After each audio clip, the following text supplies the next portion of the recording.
Hello everybody, how's it going? And welcome back to the As Always podcast, episode 147. I'm one of your hosts, James, and I'm joined, as always, by Tyler. As always, how's it going, my friend? Going pretty well, how you doing? Yeah, doing very well. Excited to be here. It's nice and early in the morning. Got a coffee and just charging. Feeling great. Ah, fantastic. That is great to hear. Sorry, that sounds super sarcastic. Yeah, you always sound super sarcastic when you talk to me, to be fair. Every time you ask me how am I doing, It's sort of I'm like, just like, yeah, you it's don't more care. like, Don't pretend I gotta you get care through how the I'm process of like saying, you know, getting this intro out of the way so we can talk properly. Yeah, you don't want to talk to me, you want to talk to Matty. Yeah, that's true. Yeah, and we are joined by Matty, a fellow content creator here on the youtube.com, as well as co-host of the Ham Radio podcast and the Defining Duke over on Last Stand Media. How's it going? Matthew, welcome. As always. Yeah. Is that what you're supposed to You told us you were going to do it. It Yeah, still that's made me exactly laugh, what you're supposed yeah. to do. And you're the first guest to do that, and I appreciate it. Oh, and I all want right. it to be a thing from now on. Good, good. I'm glad. See, I didn't know that going in. I was just like, all right, we're going to make a fool of myself real quickly. So, cool. I'm good with this. Anyway, I appreciate both of you having me on. I'm really excited about this. It's very rare I get to guest because I'm so used to, as you kind of alluded to with both the shows I host, I'm setting all of it up. So it's very rare that I get to just participate in the talk. I'm so busy directing the conversation. So I'm really pumped about this.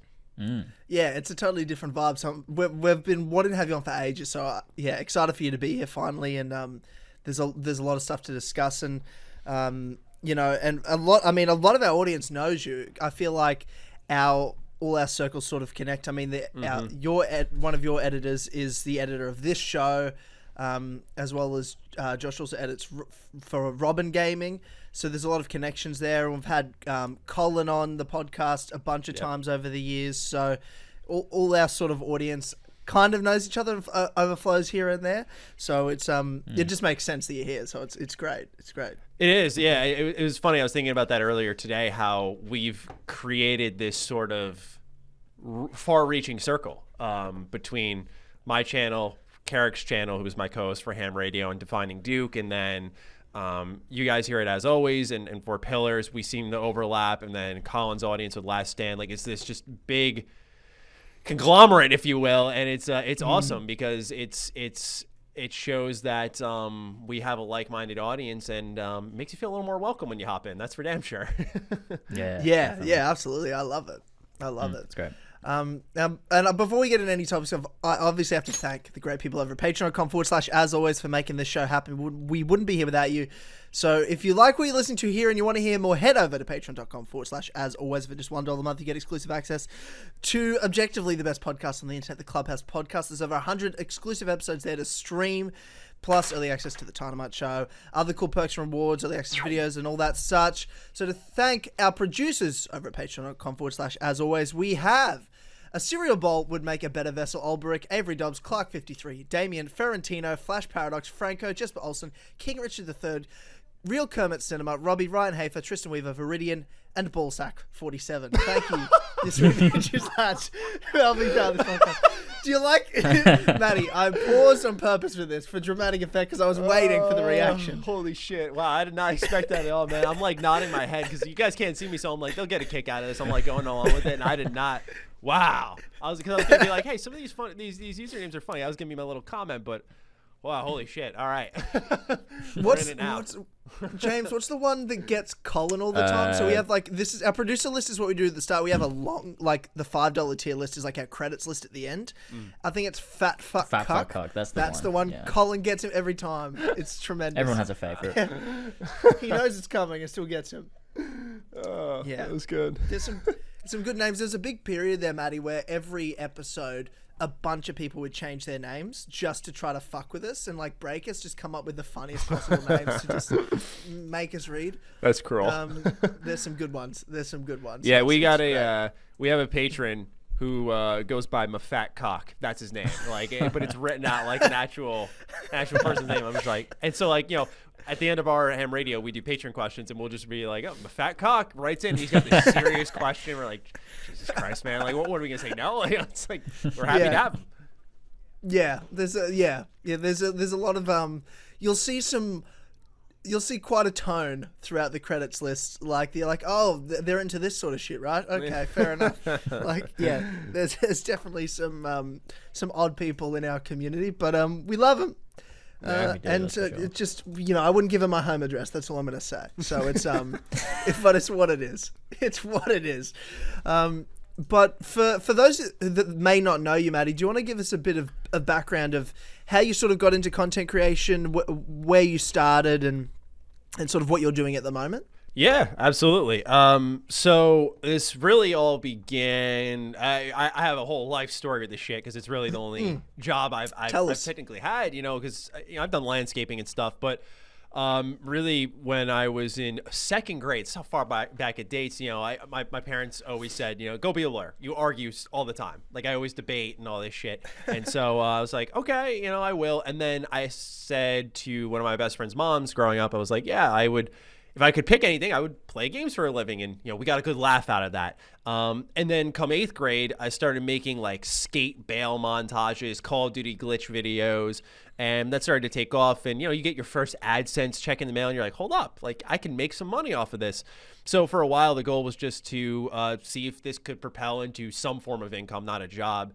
And I always had an adoration for Bethesda Game Studios games. It really, for me, the Kickstarter was, for like a lot of people, Morrowind, but I was way too young to understand that. So it was really Oblivion when I got my 360 that started all of that love. And I remember playing that and just being completely blown away. And then going to Fallout 3 and despising it, which, if you know my content, is kind of funny now. And so, as I started to just develop this adoration for Bethesda Game Studios games, Skyrim was next on my list. And I actually failed a class because I was so into following things happening with Skyrim. I'm not even saying that like give me a compliment, because it was a dumb thing to do at the time. It worked out, fortunately, but yeah, I was like, we had this computer software. It was kind of like a photo editing class. We go into Photoshop, and so I would just be in one of the back computers, and I'd just tab off, and I'd go on the internet, and I'd look at previews for Skyrim and stuff. So when the game comes out, I started doing rare weapon armor guides, all that stuff for Skyrim. And eventually that carries into Fallout 4, kind of builds up from there. And that's when I had my first real big burst. And, it was definitely like a weird bumpy road because I got so attached to Bethesda that I sort of lost clarity for a while on how to just, I think, be objective and talk about gaming as I once did. And so over time I started to separate myself by diversifying my content. So now if you go look at my channel, you'll see like I'm an RPG guy. I do a lot of Xbox stuff as well because of Defining Duke. Overall, I cast a much wider net, but it was a pretty long build up to that. And I always think my audience, I probably overthink them to the point where they're like, he's full of shit. But I really do. I do thank them a lot because they gave me a chance to grow. A lot of this all happened when I was like 17, 18. So I was immature and like I'm not saying I'm super mature now, but because I just laughed at a ball sack 47 or whatever, right? But I had the chance to come into my own, to develop my voice, to become more critical, to get more opportunities, without really selling my soul or anything over it. And I'm really proud of that. So it was a long build up. I got called out by people and stuff because I was really just losing myself when it came to my video game coverage. I was like I said, I was very much on the side of Bethesda on everything. And from that point, I had that wake up call, and I started saying, there's things beyond Bethesda. I need to realize that because I play so many games, but I just don't talk about them on my channel. So I started throwing more RPGs in there. The most popular one right now would probably be Mass Effect, that I think people could relate to. And so we've been doing a lot of that type of stuff and expressing love for KOTOR, Dragon Age, just BioWare was huge for me growing up. So my channel sort of turned into this personal diary of just talking about things I'm really excited about and tracking games that I'm interested in. And sorry if I'm going on too long. Just there's so much there that mate. Go on, tell us the whole story. Yeah. All right. So there's just one last part to this then, which is now what I've launched is this thing called MrMattyPlays 2.0, which I hate the name, but I felt it was pretty accurate in what I was trying to do, which is now for the last, I'd say since I got out of that phase of only Bethesda and diversifying and learning my lessons and just developing overall as a person. I'd say for the last like 3-4 years now, I've done game news and discussions and reviews, and I love doing that. It's like my favorite thing. But I want to start creating more, I call it original content, based around games and stuff that has legacy. So I'm sure both of you can relate to this, where when you do news, you do topical discussions, they're only as good as they are relevant for your channel. And so I was thinking to myself, once again, it's that theme of I love games. So how can I express that in a new way? So I went through my Patreon and I was like, here's this new launch. I'm bringing these new series in. I did Humanity's Worst Games, where you just tear apart the worst of the worst and kind of laugh at it. It's a really good time. It's a Let's Play format, and a lot of people really like it. And then RPG Time Machine, which is kind of fitting for what we do now, just going back to old RPGs and diving into them. On top of, I launched a video called The Life and Death of Sly Cooper. It's this this kind of documentary style, goofy, skit-ridden video on like one of the most important series for me growing up, just talking about how Sony's kind of abandoned it and what it was, and highlighting some of the things that make it special. And so it's not as, we're all in kind of this space that's very derivative. Like everyone does news, everyone does discussions, everyone does reviews, everyone has a podcast. And I was like, of course I want to leave some type of legacy. So that's sort of my thought process now, is I love doing what I do, and I want to establish that more and build up from there. So the dream is really to just keep making that original content and having that be my main wheelhouse one day, where I can take 3 days to make something. I don't have to, I think while we're recording this, it's 5:50 for me. As we're recording this, I just had a video go live. It's like, I'm just like, my channel's a machine. Like, it's just pumping out, I take the time to make it, and it's because of editors like Josh and Kopi who help me out, where I can do other things while content's being made. I can take my time recording and researching, but to be able to slow down and like take your time to make something special is like a really good feeling as a creator, and it shows trust in your audience too. So that's kind of where I'm at right now. It was a long road, but I'm really excited for the future as well. I think that's a very relatable sort of, at least for me anyway, and probably for all of us. It sounds like James's story. Yeah, like just starting out, and just you kind of come into it almost by accident. You just do sort of what you love, and then you realize like you want to branch out and you want to do more, and like you said, have more videos that have more of a legacy to them, which is what I've been sort of aiming for more recently, because like you said, news videos don't have much of a lifespan. So yeah, it's definitely a relatable journey to have.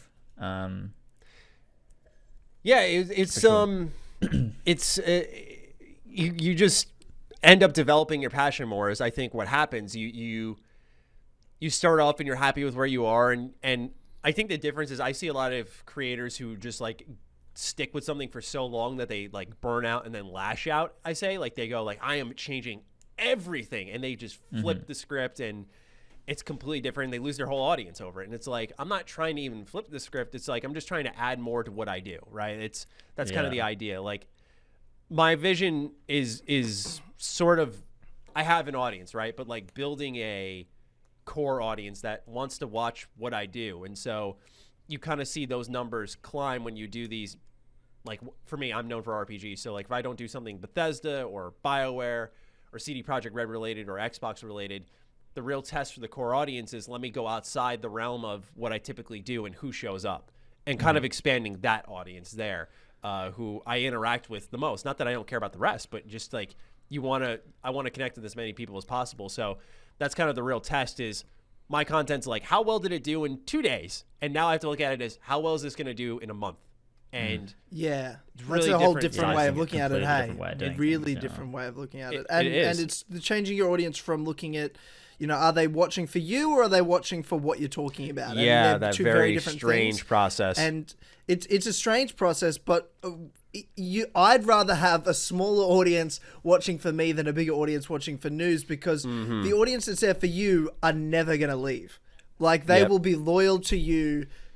Like, I can't believe how loyal people are that don't know you, as a friend. I know, right? In real life. It's crazy. It's crazy that anything you do, like, there's people out there that will follow and watch and love and support. Yeah, crazy. And they're fucking great. both of you have that. You know, you guys are, I think, a really strong example of that, where you just have these podcasts and this Four Pillars network, and it's like, that's awesome, right? That's kind of it. You know, the people are following you to all your shows and all the stuff you guys do. I've noted there's a bond amidst Assassin's Creed. Like, I'm learning about this. I love watching your guys' stuff, because what I'm learning is, and I know this is about to sound really stupid, but I'm like, there are Assassin's Creed YouTubers. I'm like, wow. And people who look at it beyond, like Yeah. this will be a whole fucking topic I'm about to get into, man. But like, Yeah, you are. You've just opened the fucking chest. Yeah, I think we should cork it and just not even open it. I don't want to talk about Assassin's Creed. It will hurt me too much. No, it's too late. This is why I hate podcasts, Tyler. You got to stop putting Assassin's Creed Yeah. in the topics list. Yeah. Yeah. no, Yeah. because it's amazing, because you guys and your community, you look at it from such an analytical level, and like, I would say I'm a fan of Assassin's Creed, but then I look at your content, I'm like, fuck, am I? I was like, I'm gonna say you're not. wow, you know, I'm gonna like, say objectively you're not, actually. Yeah. No, I'm sure No, you're probably more of a fan than like me and James. To be fair, I wouldn't even call us Depends fans. what you I'd call a us, fan, like, doesn't it? Where do we define what Yeah. fan means? I mean, I hate it. I Yeah, hate I it with think a passion. we're not I'll fans Never play one of the games again. Currently, but are we? I'll continue to rip on it. I'll continue for the rest of my days to talk shit about it. dude, yeah, because I look at what I looked at was really that you'll replay an Assassin's Creed game, and I'm like, wow, I've never thought of that. Oh, yeah. 'Cause Ubisoft makes these really dense, collectible, polluted worlds where I don't want to say I can only tolerate them once, but I really think that's it. Like, it's caused me to think about their games differently. So I just inherently appreciate what you do, but it's also made me go like, holy shit, like I'm really changing how I feel about Ubisoft games in a way. Because I've been paying attention to. Hopefully, it's not a positive thing. Hopefully, it's changing for and you're like, oh wow, they make terrible games. Now, That's what I mean, hope that's the you're thing saying though. right Like now. our like what we love about these games is long gone. Like, we're just living in the past at this point. Like, I only play the old games now. That's all I'll ever play. Yeah. I'll play like the Ezio trilogy, and that's it. And then that I'll just. And I move find on, that so move on. fascinating, right? Like I really do, and it's like I typically would just look at what Ubisoft's doing with their newest DLC drop, or their not DLC drop, sorry, the microtransactions they're doing with the like Darby McDevitt was just like, what is this shit? And like he was Yeah, man. like shocked by their new cosmetics. That's what I was looking for.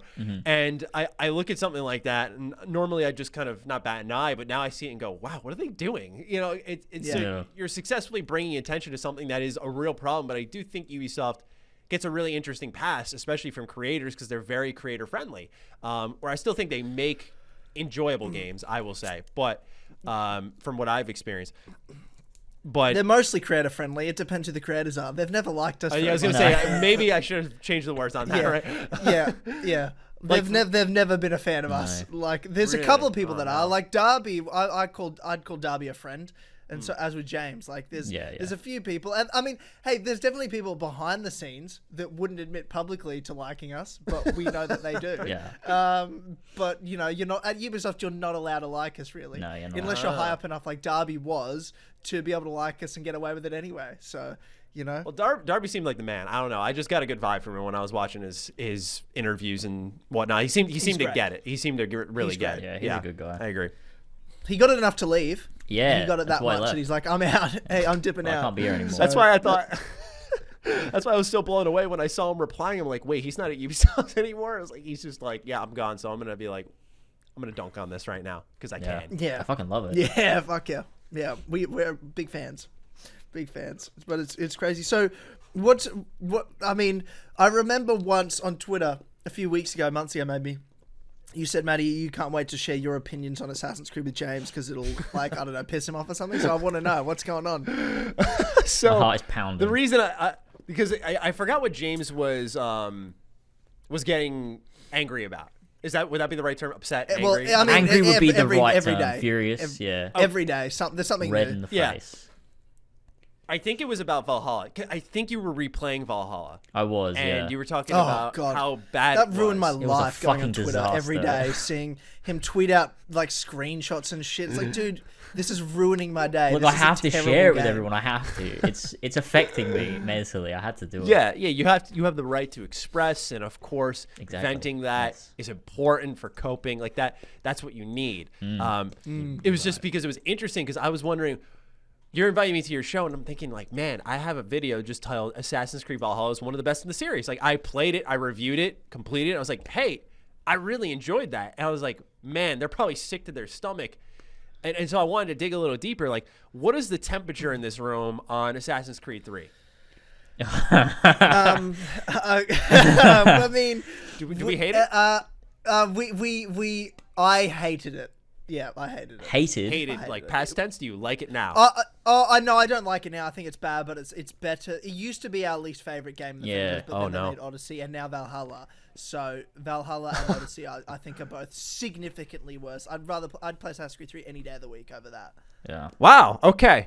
I think once I got after sequence 6 of, or what is it? They're called sequences back then? Yeah, right? sequences. Yeah, Okay. you nailed it. Yeah. Perfect. I thought after 6, I thought that one was enjoyable because of the world space. Because what's the hook for you guys with Assassin's Creed? Is it? I'm sorry if this is like stuff that you've answered on your show before. I just want to know more about like what hooks you in. Because for me, it was always like the setting, the location. Yeah. See this right. This is a big point. This is a big talking point, right? It's something that Jace's, someone that's in and around the community and has an overlap with Assassin's Creed, has talked about before. And I think this is where Ubisoft went in a different direction to what sort of the hardcore fans play these games for, right? Is that they marketed it this way, and they marketed the historical aspect. Like, you can meet these historical characters, come see the American Revolution, pirates, and stuff like that. Right. And so the general audience, or like people that play games that then would play Assassin's Creed, see Assassin's Creed as, oh, it's a history game. You get to play these different historical settings. But that was never really the core focus. It was always, the core focus was always on, what the Assassins versus Templars. Gotcha. And like, so the first game it wasn't even about the Third Crusade. It was just set there because that's where assassins existed in the real world. And then from that, they established that, actually, where people think the Assassins and Templars, like, war died in real history, it actually didn't in this fictional world. So the games following that, where you go through, like, Italian Renaissance and everything, is showing what happened to that conflict as it went underground. And, like, the historical setting is great. It's a cool backdrop and everything, but it was never the focus. But people sort of get the wrong idea that, Assassin's Creed's a history game, which it's not really. It's not, and that's where it changes for us. So like people that played like the first one, the second one, Brotherhood and everything, and just sort of went through there, and they you start to see the shift in where Ubisoft were like, we can really sell this game to the mainstream if we focus on history rather than on the story, the assassins, the Templars, and this core element of like social stuff and stuff. And I get why they did it because it makes them more money. But then for people like us, it's just like a huge disappointment. It's interesting that you say because why? I guess just to add to what you're saying, James, is why. If you're asking what do I look for in Assassin's Creed, it's like when I love those historical settings. It's a cool thing that we can change historical settings. But the question, or the thing I want to see when I see that historical settings is, okay, so we're going to, Viking era England. I wonder what it was like to be an assassin during that time is the only question I want answered from that game.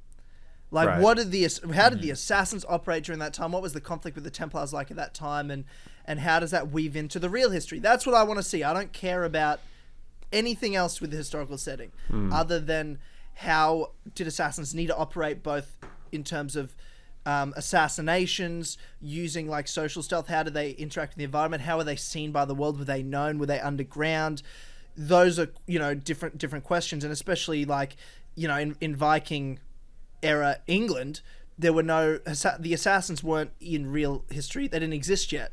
Gotcha. Or, they didn't exist yet. So, it was, right before the Third Crusade is around the time, the 11th century is when the real assassins existed. And that's when the first game set. So that's why it all sort of makes sense that they were, in a big castle, because they actually controlled different castles all throughout Persia and Syria. But and then the games managed to weave that real history into there, and then yeah, like James said, what happened afterwards when the real life assassins in history died out. What if they didn't? You know, so that changes all that made the Ezio trilogy really exciting. Is like, oh, how do they operate now? And then you go to Assassin's Creed 3, and that was the first game where it was like, this is not about assassins versus Templars. Yeah, and that's they're what literally trying to make it an American Revolution. And that's what I find interesting, first time right, they did about what you said, Matty, is that you found that Assassin's Creed 3 was really enjoyable after Sequence 6, whereas for me it was the opposite. It was everything before Sequence 6 is the best part of the game.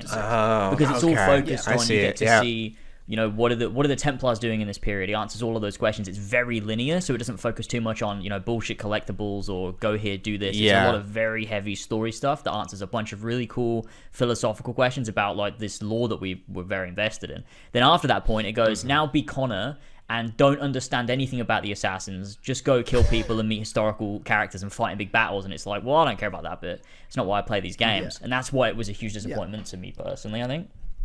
So, yeah. Gotcha. And it was just kind of like a slow descent of, like, Ubisoft deciding to focus on something else. Or people could say it was a slow, like, you know, rise because people prefer the historical aspects. But and thankfully, Darby wrote Assassin's Creed 4 Black Flag. So though Ubisoft were trying to focus on the historical settings and it's a pirate game, what Darby managed to weave in was he wrote something that had never been written before, which is an Assassin's Creed storyline that does focus on the philosophy, but from the perspective of someone that's not an assassin for the first time, but he becomes an assassin at the end, and he has to learn, like, the value of the creed because he meets assassins early on, and then he's like, yeah, but I'm a pirate, fuck you guys. But then he loses everything through like all his greed. He learns humility and the value that the Assassin's Creed actually has, and then in the end joins them, and that saves him and redeems him.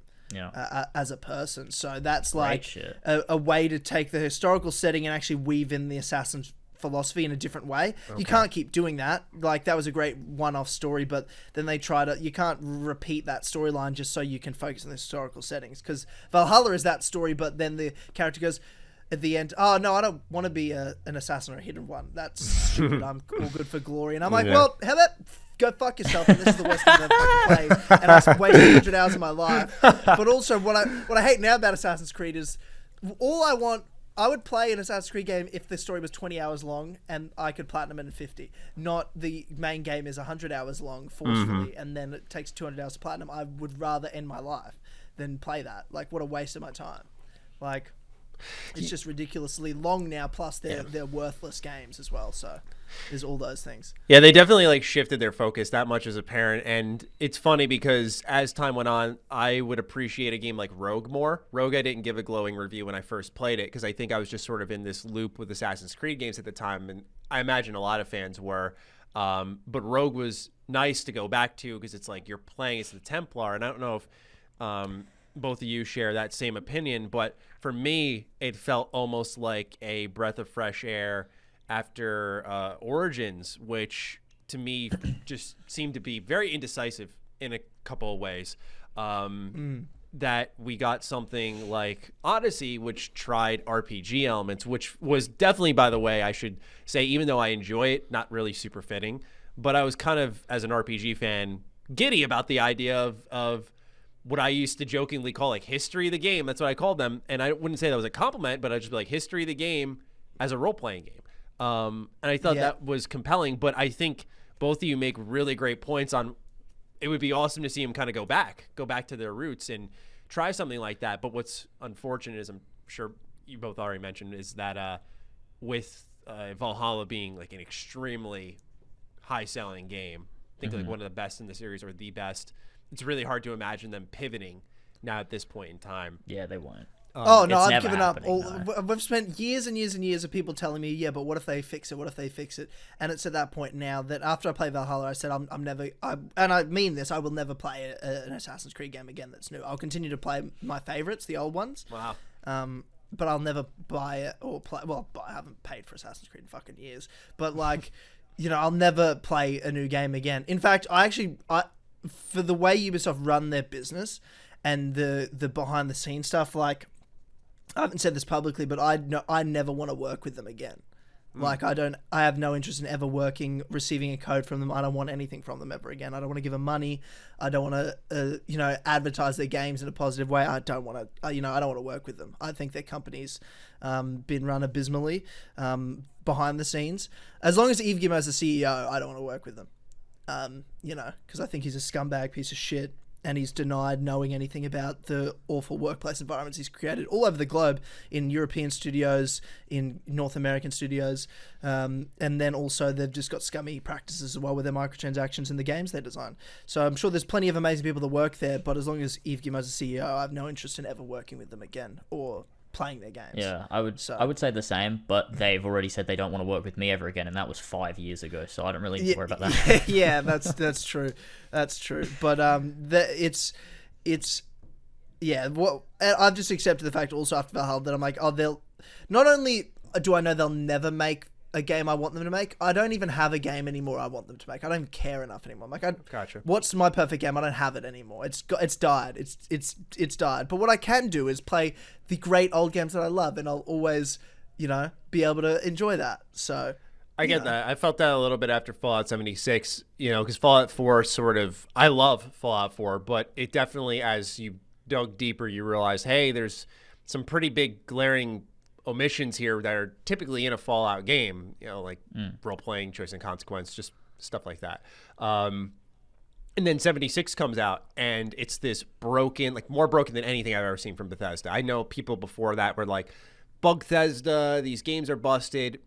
I even in my most fanboyish state, like I did not say it to defend them. I just did not experience this slew of bugs that people were talking about. I'd see them from time to time, but nothing like game disrupting, breaking things. I just didn't really have that. But with 76, to me, that was the most like publicly blatant broken piece of crap. And I remember after that, I was just like, man, like it was another kicker for me, not to go back to my own personal story, but that was another kicker for me to be like, I got to keep diversifying, because Bethesda's just like, they're fucking up. And I was thinking to myself, like, do I even want to work with these people? Like, they took like one of my favorite franchises growing up from high school and just literally took a shit on it, man. Like, I don't know how else to put it. They literally just crapped the game out, and it wasn't working. It's better now. Like, I recommend to people, hey, give 76 a look, because it has improved a lot. They've put a lot of quality updates into it, and if you're open to a Fallout Online game, you might enjoy it. But it doesn't change that when they launched it, like I had that similar feeling of like, I don't know if I want to work on anything Bethesda related for some time, and I didn't make Bethesda videos for a while. I do the occasional news update, but it was pretty scarce until E3, where they were like, we're doing Starfield, and I was like, okay, like at least now I know there's single player shit, and they hadn't fallen so far off the beaten path. But yeah, like I said, I totally get where you're both coming from with Ubisoft. Yeah, well, something you said interesting there. I've never heard anyone other than myself say I liked Fallout 4, because I really liked it too. All right, I enjoyed Fallout 4. Yeah, I enjoyed Fallout there 4. Whereas James was like, no, how do you like it? But I was like, I thought it was like you said, there's definitely omissions, and what the biggest omission for me was like the content in the game, like how much content was there. You finish the main story, I'm like, but are there other stories I can sort of experience in the world? No? Okay. That was the only sort of disappointment. But for what it was, 100%. like, I enjoyed exploring the world. I enjoyed sort of building, the settlement and the cast of characters you met in the story, and I enjoyed the story. It was of, your for first, what it was. though, It wasn't. right? It was your first Fallout game. I'd played Fallout 3 a bit, but I hadn't finished it, because I was very late to the game. So that's not to my first devalue Fallout. your opinion. It definitely, I think, is a difference maker. I've noticed that a lot of people who like, not that you do, by the way, but like who adore Fallout 4, they're like, it's fucking amazing, best Fallout. Like, I don't get it. It's typically their first. And not that if you go and play 3 now, you'll be, I get it now. Oh yeah, it does. Fallout 4 sucks. I just think that it's what's different about Fallout is, I made a whole video about it saying like, what do people expect when you've had like Black Isle Studios, they made Fallout 1 and 2, which are these isometric RPGs, and you got Bethesda Game Studios who makes Fallout 3, it's this first-person, third-person shooter in an open world. Then you got Obsidian, who had a lot of the original minds from Black Isle, working on New Vegas, which is like this kind of hybrid of the old and new. And you've got Fallout 4, which is this more action-oriented game. Like, they're all completely different takes. And it's like, of course you're going to have this super divided and diverse fan base who, like, everyone likes a different one. And for a while, it was this really, like, it was toxic. It was super, super toxic. Like, if you did not like New Vegas, you were an asshole. So anytime I like, it took a lot for me to come out and say, like, hey, I like Fallout 3 more than New Vegas. Like, I do. I do too. Not because New Vegas is bad, but yeah, a lot of people were like, you don't know Fallout then. You shouldn't be in this community. Like, it was. Yeah, people do get mad at that. Major gatekeeping was going on, man. It was bad. And it was really tough to be a part of for some time. You know, like I said, I know I made my mistakes when I was in the community, very like I was deeply submersed in it. Where now I'm a part of things, I'd say, but not as like deep. But man, it was really tough because just the taste of a Fallout game is so different for everyone. But no one understood. I felt, why that was the case. Yeah, that makes a lot of sense. There's a lot of similarities there between Fallout and what Bethesda have done with it, and then like Ubisoft and Assassin's Creed. I feel like segregating off these different groups of people that like these franchises for different things because they just sort of change things. That's quite interesting. I've never really thought about it like that before. Well, yeah, because now we don't know if Fallout's always going to be online. Like, no one knows. We really don't. Yeah, we really have no idea what the next game's going to be like. You've got two companies that used to try to trailblaze and define their own franchises. Like, before Assassin's Creed, there wasn't really an Assassin's Creed. You know what I mean? And then Ubisoft found this formula with it and then made all of their games, like, follow the sandbox style and open world style of Assassin's Creed. But then they're like, oh, The Witcher 3's doing well, Horizon Zero Dawn's doing well, we're just going to make all their games like that. Rather than trying to make their own shit, they're copying everyone else. And Bethesda have done the same thing with Fallout 76. They're like, oh, what's the trends now? Let's just make our games like that rather than defining our own franchises like Fallout, The Elder Scrolls, the way we made them. We're going to make them like everyone else. It's like, why these companies trying to follow the trends rather than... It's okay to be different. Like, I don't understand why there's room for everyone. Especially they're the ones with money, man. Like, they should be the ones who can say, like, let's be different, take a risk, and if we fail, we'll be all right. Ubisoft seems in a little less comfortable position than Bethesda now, based off the earnings reports that popped up. But, back then. But yeah, because it's funny, you brought up how they use their open world template, and like, I look at, for me, I don't like Far Cry as much as Assassin's Creed. I like Assassin's Creed more than Far Cry. And I think part of it's because someone's gonna get pissed at this, but I really feel like in a lot of instances, Far Cry just feels like an Assassin's Creed open world, but I can shoot in it instead. And yeah, pretty much. That's my biggest gripe with Ubisoft. It's why I like sing from the mountaintop that people should check out Mario and Rabbids Kingdom Battle. I'm like, this shit is legit, man. Like, this is an XCOM Mario game, and it came from fucking Ubisoft and Nintendo. Like, a collaboration that makes no sense, but that game was incredible, and it was different. Like, it was different from top to bottom. And you look at everything else that they've been doing, like, a lot of people hated on my review of Immortals Phoenix Rising because I was just like, it didn't do enough to feel like a new IP. It was literally like your Ubisoft open world template with a cool art style. And other than that, like, it had like more charm, I guess, in its storytelling, but it still felt like a clear Ubisoft game. And I explained in my review, like, they didn't do enough to define a brand new IP like new IP should do.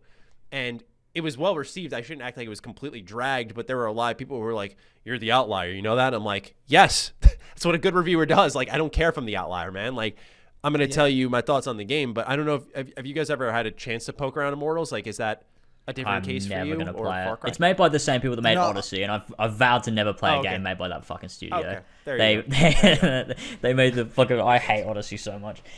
So there's no chance. But it also doesn't look like a game that appeals to me. Like, I think I've realized recently, like in the past few years, like, I just don't think Ubisoft make games for me anymore. Like, whereas they used to, I just think, like, their new formula exists, and that's they put that into every game. And it's clearly just not for me. I clearly just enjoy other games now. So, yeah, that's probably where I'm at. Yeah, I'm just not going to play anything made by Ubisoft now. Not even Watch Dogs Legion, Tyler. I think you'd be really excited. No, sure. Definitely not. I don't care what they make. I have no interest in playing anything by Ubisoft, not even just Assassin's Creed. Anything Ubisoft put out. I just don't want to do...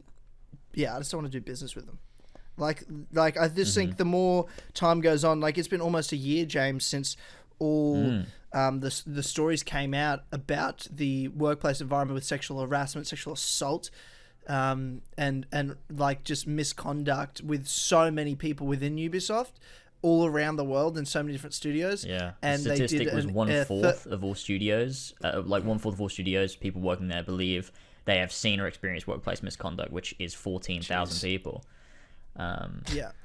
So wild. that's So so when you talk about that, and then you've got a CEO that denies knowing it, either he's an incompetent piece of shit and needs to lose his job, or he's a fucking liar and bred that work environment, in which case he needs to lose his job. So as long as Yves Guillemot's working there and they haven't come out with their internal investigation, there's been no results that have been publicly noted. And at the beginning of their Ubisoft Forward event, they refused to address the fucking... like what was going on. They made a side video and said, "We classic just by the Ubisoft way, excuse too, like, it was too late for us to mention it. We couldn't do it." It's like it's a video. Oh, You're premiering yeah. a video. Yeah. Just put it in. It's I like remember 5 that. days before the event as well. It's like, I remember that. What the fuck are you doing? But yeah, it's again just fucking lies. It's the same as like, oh, women are too hard to animate bullshit. Like, what the fuck are you talking about Ubisoft? Yeah, it's So I just it's a company that I just can't I don't give a fuck about making content and video games. Like, as a man, I cannot align myself with. I can't do business with them. Mm-hmm. Yeah. You know, that's just how I feel about it. And if people have a problem with that, fuck you. So, you know what I mean? Like, I don't care. It doesn't bother me at all. Yeah. To me, one of the more mind-boggling things that came out of that was like their kind of stagnation of new ideas by saying like Cassandra. Like, I don't know how you both feel about Cassandra as a character. Like, I know you don't like Odyssey at all, but I thought Cassandra was like a very enjoyable protagonist at bare minimum. And I liked her a lot. And it seemed like the game was clearly made for her. Where like I played around with as Alexios in a couple of demos and previews of the game, and I was like, this guy sucks. Like, I don't know how else to say it. Like, he's just not interesting at all. Cassandra very much felt that way, and then you find out internally that they almost didn't put her in the game because like they didn't think it would help sell the game and shit, and it ends up being like one of their biggest ones. And I'm just like, why did these people have jobs? Like, I think they canceled a King Arthur game or something like that, or they rejected a pitch. I agree. There are definitely some more internal issues, and they do get a pass for sure. It's crazy that they get such a pass. There's a like I talk about every company gets bumps of different kinds. Like Nintendo gets a very big bump. Like, people should be tearing them apart for Zelda Skyward Sword. Like, that shit's a fucking joke when FPS boost and back combat exist, that they should be selling that for $60. That should not ever be happening. But Nintendo gets a bump for that. PlayStation, love their exclusives, by the way. I know I host an Xbox show, but I don't care. PlayStation makes great exclusives, but they get a bump. Days Gone would have been torn apart on any other platform, including Nintendo. Ubisoft. Like, it's just it's not even close. So there are games like that that get a bump, or just I think certain scores come out stronger. And so Xbox gets, I think, a little bit of the charity bump, where it's like people expect them to always be giving, so they're very forgiving when they do stuff like trying to double the price of live. And I'm like, that was ridiculous. Like, why did they even attempt that? There was clearly something that happened internally. Like, you look at I think it was a calculated move. I think they did it on purpose. I would argue that's possible, knowing it would backfire, so they could retract it, and then everyone would love them and be talking about Xbox, and they didn't actually have to do anything. You can't help but think that way, because when you look at an email with Phil Spencer in August of 2020, he's talking to Tim Sweeney. It leaked through the Apple and Epic court case, and he's just like, we're going to try to do free-to-play for Xbox Live Gold. And then between that and when it leaked, you had that moment of them trying to raise the price. It's like, okay, what happened internally, especially when you're the head of Xbox? Like, it's not just some guy. It's like Phil Spencer said that. Like, there's something going on there. So, I get where you're coming from. But point being is, like, all these companies get a bump, where I feel like Ubisoft seems to get a pass because their games do well. Like, so I think typically people look at them and go, well, what wrong are they doing? They also surround themselves, they find content creators, and a lot of them, like, not all of them, there's mostly some great content creators, but they find a select few content creators that, with all due respect, they're fucking yes men and women. They're Ubisoft will, like, shake their hand and be extra kind to them and give them a lot of shit, and they'll defend them, and then they'll find an audience that'll then back that and defend them too. And there's I I'm not here to make fucking friends. There's plenty of content creators out there that are fucking yes men to Ubisoft, and it's embarrassing to see. And they have no critical thought to it at all. It's ridiculous. Yeah, I think every community has that for sure. I'll call myself out. I was a Bethesda yes man for a while, and the second I stopped being that and I kind of woke up, smelled the roses, Bethesda really distanced themselves from me. I was just like, they stopped inviting me to events. They stopped working with me. You can't be friends with companies, man. You want to be friends with your audience. That's the truth. And yeah, that's what you learn, right? That's what you learn. I learned that in like 2016, 17, as I launched my Patreon and stuff. Like, what matters is the audience. And not that I didn't get that beforehand, but there's a moment where you think like the connections are the way to an audience that you want to connect with, when you realize it's just about the people watching and the time spent. And that's the shit that always will forever matter. And people can take away. That's where the loyalty comes. Because like the idea is really just that, like, I kind of alluded to this, but I'll say it more clearly here. In my trailer for my 2.0 launch, I was just like, I've lost access to so many different copies of games. I've had companies just ghost me. I'm kind of done just waiting for opportunities. I will take them if they're given to me, because I think I make the most of them, and my channel's shown that when you give them to me, it does well. But if you're not going to, like, I'm going to find my own path, and that's through my audience, because they will be the ones who lift me up, not these corporations. Like, they never will. They never did. Unless it benefited them somehow and made them look better. And, that's just the notion of business, so I don't hold it against them. But, yeah, I get it entirely, where the second, as someone who was a yes man, I stopped being that, and suddenly my emails were not getting responded to and shit. And you're like, all right, I'm done being a fool. Like, I'm not gonna reach out and ask for games and stuff. Like, if you're not going to get back to me, I'll make my opinion and my work valuable enough that I will work independent of you, and people will still come to me, because they know that there's no influence here. And I think that's why you guys have a great show. And I think your opinion on, now I'm sitting here like, I've never thought of Ubisoft in this way, right? Like, I think that's the value, like, the angle you bring, the originality, and just the purity. That may not be the right word, because we're cursing like sailors, but it's the honesty. separation. It's honesty. Yeah. It's fucking, we're being real, and that's the thing. And you people aren't fucking stupid, and these companies think the audiences are stupid.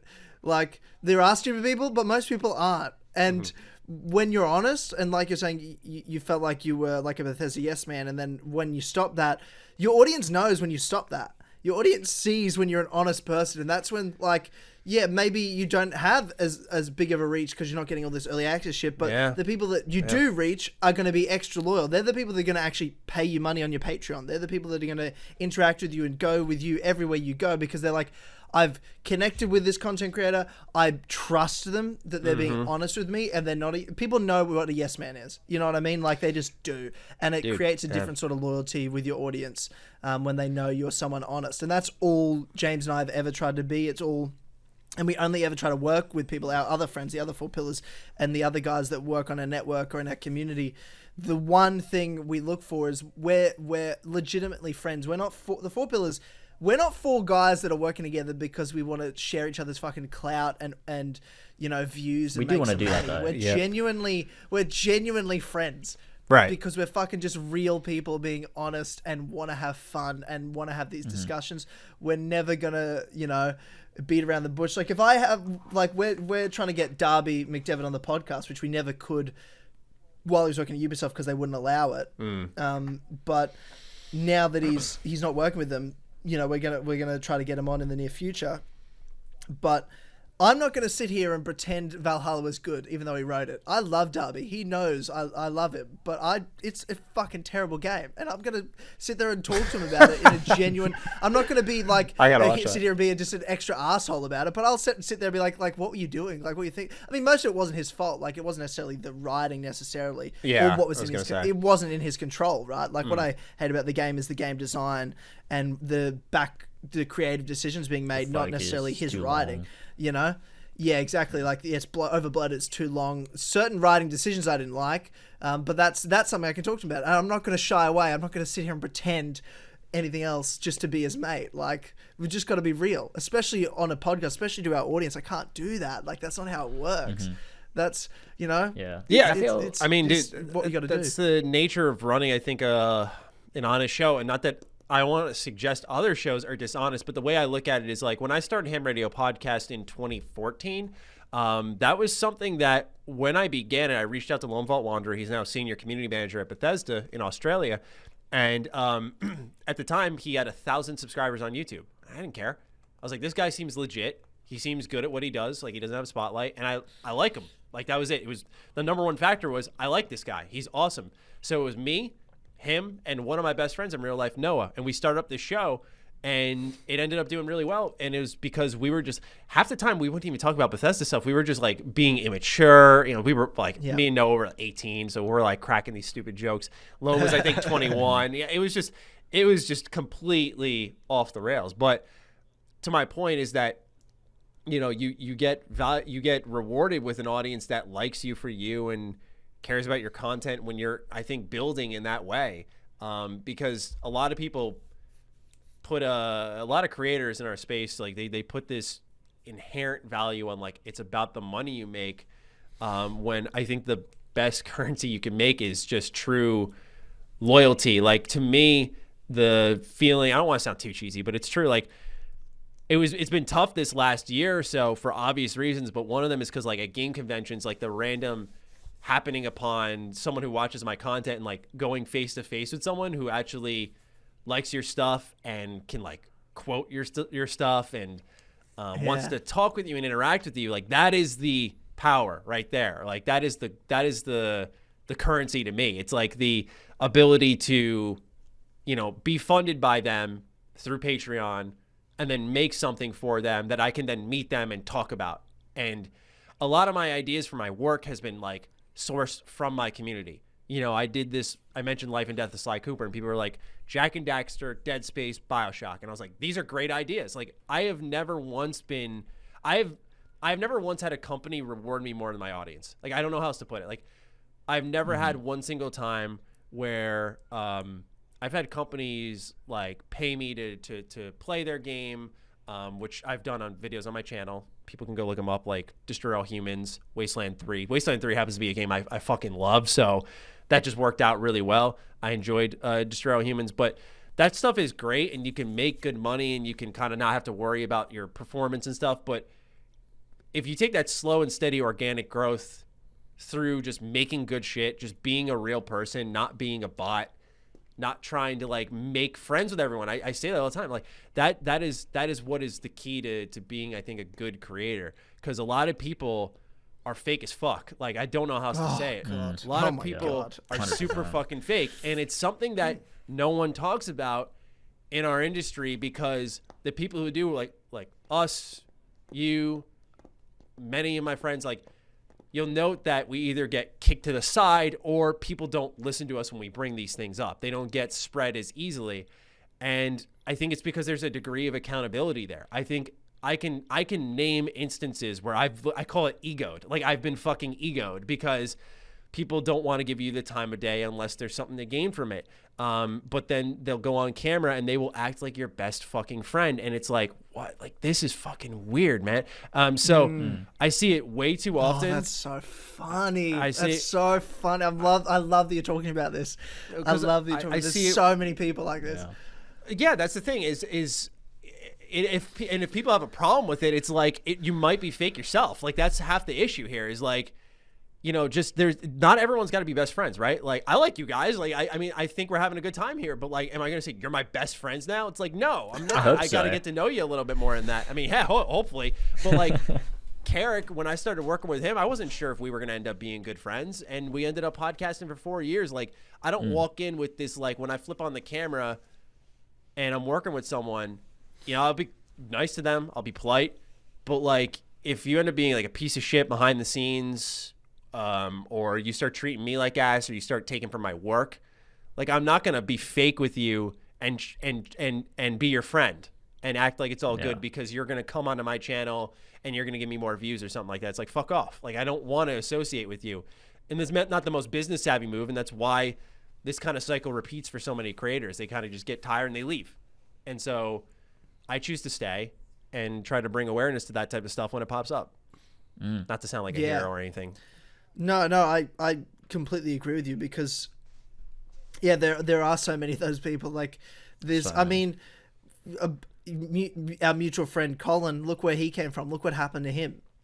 You know? Yeah. And you want to talk about fake? Where he came from was full of fake fucking people. And that's why he left. And that's why he's where he is. And he's surrounded himself with people like you that are real. You know? That it's not about what you can do for him. It's that it's actual genuine belief that he sees in people he works with. And I think you do the same thing, and I know we do the same thing in the Four Pillars community. The people that we got onto our podcast network when we launched it this year, they're our friends.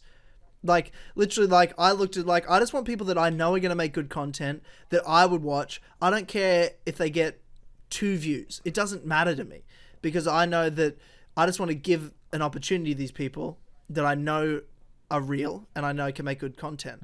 You know, I don't want to recruit these fake fucks. I don't want to be near. I can't, like, it freaks in my real life. Like, you know, not even in just the games industry. You meet fake people all the time. Like, it gives me, that's the only time I get, like, anxiety is when I meet fucking fake people, because I lose my mind. I go crazy. I'm like, I can't, I cut people out so fast in my life. I'm like, I can't be friends with them. And, like, I won't be nice to them. And people are like, Charles, like, you just met them. You need to be nice to them. And I'm like, they're like my friend. I'm like, yeah, but they're a fucking weird person. Like, they're fucking, I don't buy their bullshit. I can read it in between the lines. They're fucking fake as shit. I'm not going to be nice to them. Like, they're fucking weird. Like, I just don't, that shit freaks me the fuck out. Like, I can't be around that. It just scares the shit out of me. Like, because they're like poison people, and they'll ruin your life. Like, if you let them in, they'll ruin your life. That's the thing, man, is like, I've seen so many people just walk that path where the second they kind of get stranded or it just like something looks a little off, it's like no one's there to back them up. And real friends, like, when you get caught in a problem, not that that's something I anticipate, but I'm just saying the idea of, like, if there's a misunderstanding, if there's a little issue somewhere, the support of people being like, no, like, here's how I view it, and like, not just dragging you is pretty monumental. You brought up Colin. I think that's a good example of someone who is, like, getting dragged pretty hard, but over time, more people have spoken up and been like, hey, let's kind of pump the brakes on this real quick. That kind of added clarity where it's not just one person defending themselves is a lot. And when you ally yourselves with a lot of these people who like to attack and just career end, suddenly when it's your turn, you know, it's like no one's there to back you up, man. And, like, you need your friends. Like, that's the thing. You need your friends. So that's why I've always been very choosy with the people I associate with on this site. And you know, people who watch me a lot will note I don't guest on a lot of shows. I've guested on this one, Carrick's, Games and Groceries, and I can really only think of those. Like, I don't guest a lot because it's not that, number one, I don't get a shit ton of offers, but, like, you know, as my schedule picks up and stuff, it's like you got to pick and choose how many people you want to be friends with, and time is the other luxury, right? I meant to mention this when I was talking about patrons and people joining your community is, like, the biggest luxury of them all really is time. Like, just people spending time with you and your stuff and learning about you and listening to you. That shit matters. And so, you know, I could go on and on about that, but point being is, like, for me, my luxury of time, it's like, I want to spend time with you too. Like, to be completely honest, like, it's like, you guys seem real, you seem legit, I like your stuff, I like your takes, of course, because I find it interesting, because while we don't agree on maybe Assassin's Creed, that was a fascinating conversation to me, to, like, get that angle and be like, I think about this series different now. Not like I hate it now, but I'm like, you know, next Assassin's Creed that rolls around, I'm going to probably have a different take in my review and look at it from a different lens, because I never thought of it from that way. And that's not a bad thing, but people shy away from that.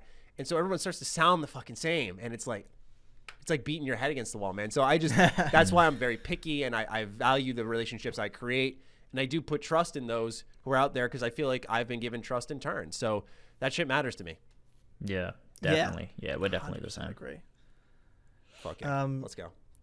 To switch gears though, I've got a lot of questions for you, Matty, because right. you're an Xbox guy. Like, how did that happen? Like, because I've been I jumped ship. I'll be honest with you. I've been an Xbox guy for many years. Last year I jumped ship. I'm I'm a PlayStation guy now. I just couldn't do it anymore. The Xbox has been breaking my heart for too long. I was like, I grew up like Fable, Halo, obsessed. And I was always an Xbox defender. And then I just had to jump. After the PS4 generation, all those exclusives. Questionable loyalty. I'm rethinking our relationship now. Yeah, I'm just like, well, honestly, this is my thing. So I don't know how you feel about Halo, but Halo was tied with Kingdom Hearts, my favorite game franchise of all time. And then Halo 5 came out, and there is no game I hate more than Halo 5 ever of all time. Okay. My most hated game is Halo 5. I think it's the worst thing that's ever. It's a terrorist attack. Yeah, I think it's that's bad. the level I'm talking about. Of like, I feel like it was a direct assault on my soul. Like, it's just, that's how bad Halo 5 is to me. Like, Gotcha. I was like, there's something wrong here. So after that, and then the Halo Infinite demo, I was like, I'm done. I can't be here anymore. I've got to jump. I've got to jump. I get that. Unless Fable can bring me back. But what am I supposed to do when I turn on a PlayStation and there's God of War and Uncharted and The Last of Us and Ghost of Tsushima and all this? I'm like, well, this makes me happy. Well, I don't want to be in an abusive relationship anymore with Xbox. I'd rather be in a really like nice give and take relationship. There's balance, there's communication. I feel like I'm heard. You know what I mean? Like it's just a healthier relationship, and I just had to get out of it. But for you, you're an Xbox guy. Why? This is my question. Well, that's the thing I always try to say is it's funny because I don't really think I'm an Xbox guy. Like I play my Series X, but my Xbox One was like, I emphasize all the time on my channel, I'm like, that shit was dormant. Like, it was a dust collector by definition. I did not turn that thing on outside of, I can name the 3 games I played on it. It was Gears 4, it was Recore, and it was Ori. Those are the 3 I played in like a whole gen. And maybe I fired up a couple other times that I'm just forgetting. But like, I barely used it. I feel like now, what happened was really Xbox, for me, it's that they acquired every fucking company I like that I was invested in. So it makes sense. Bethesda, Obsidian were 2 companies I love to follow. I like their games a lot. Like, and I'm not even just talking like Bethesda game studios with Fallout 3 and all that stuff. Like Dishonored, Doom, Evil Within. Like, I love those series. And now Xbox has all of those. And they've also got Obsidian, who has some of the best writers in the industry. And they made The Outer Worlds, which I thought was fantastic, and they made KOTOR 2, which is one of my favorites of all time. So really, if they got BioWare, I'd fucking pack my bags and just move into their HQ at that point, because it's like, Jesus Christ, you guys got literally everyone I give a shit about. But for me, it's really just that was the draw to them. Game Pass helps, of course, but honestly, I'm just like a game fan. Like I played my PlayStation all last generation. I really never switched over. I had no reason to. I'm sure Xbox has plenty of people who are like that, who just never touched their Xbox. And even that was as someone who was a day one adopter of the Xbox One, because I thought their launch games were good. I liked Dead Rising. I loved Rise, Son of Rome. Like, those games looked awesome, and I picked them up and enjoyed them. But like before that, my 360, I used that a ton. Like, I think many people did. And I used my PS3 a lot. Like, I've just noticed it's very rare I favor a console for a generation. I just bounce back and forth. But with the Xbox One gen, like that was a one-sided single console use. Like it was a bully beatdown. It really was. It wasn't even close. So with Defining Duke, when we started it up, it was just like, hey, they got these good companies. They clearly have an interesting future. People are warming up to them. Game Pass looks great. I think there's going to be, like, me, Colin, Dustin, we're talking, and we were just kind of like, hey, this seems like a really good opportunity to start up an Xbox show in 2021. And it ended up working out really well in the scheme of things, just because our numbers have been really strong. There's been a lot of, we talked about that organic growth. There's been a lot of interaction with the audience. It's actually something my girlfriend put me on to, because every once in a blue moon, I'll get caught up in the frustration of the number performance on YouTube. And one thing she's taught me that has helped a lot is, not to go off topic, I'll get back to the Xbox thing in a sec, but one thing she pointed me to was like the interactions on a level of like, look at your amount of comments in contrast to your viewer count, and they're pretty insane on anything I work on. Like, I have a very vocal audience, and I love that because I love conversation. As you can tell, I don't shut up. So, you know, starting that up and seeing the strong performance across the board for it was really nice. And so I think what's happened is a lot of people like our show back to Xbox because I'm not like I put this in quotes, like an Xbox guy. Like, I just play games, and I have a vested interest, if you will, in Xbox because I like the game output that they and the companies they have acquired. But I've spent a whole generation on PlayStation. So when you look around, there's a lot of like Xbox. What's the word I'm looking for? You see a lot of Xbox fans doing this thing that I said in the show was kind of weird, which was this kind of like creation. I'm sure you've seen it online, like this creation of PR material, but it's fan made. Like, this is the best place to play games, and it shows their whole lineup, and it's like this PowerPoint slide presentation. I'm like, what the fuck? Like, it's a corporation, man. Like, come on.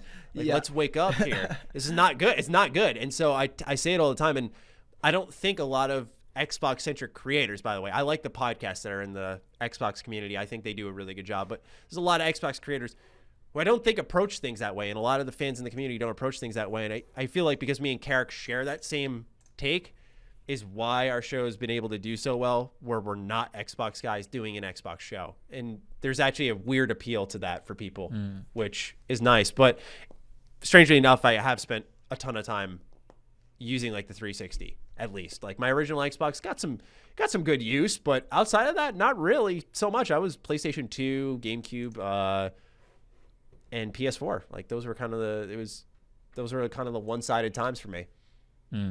Yeah. What's your so through Xbox you talk about 360. That's like the peak generation of Xbox. What's your stance and feelings on two key franchises from Microsoft, Fable and Halo? Yeah.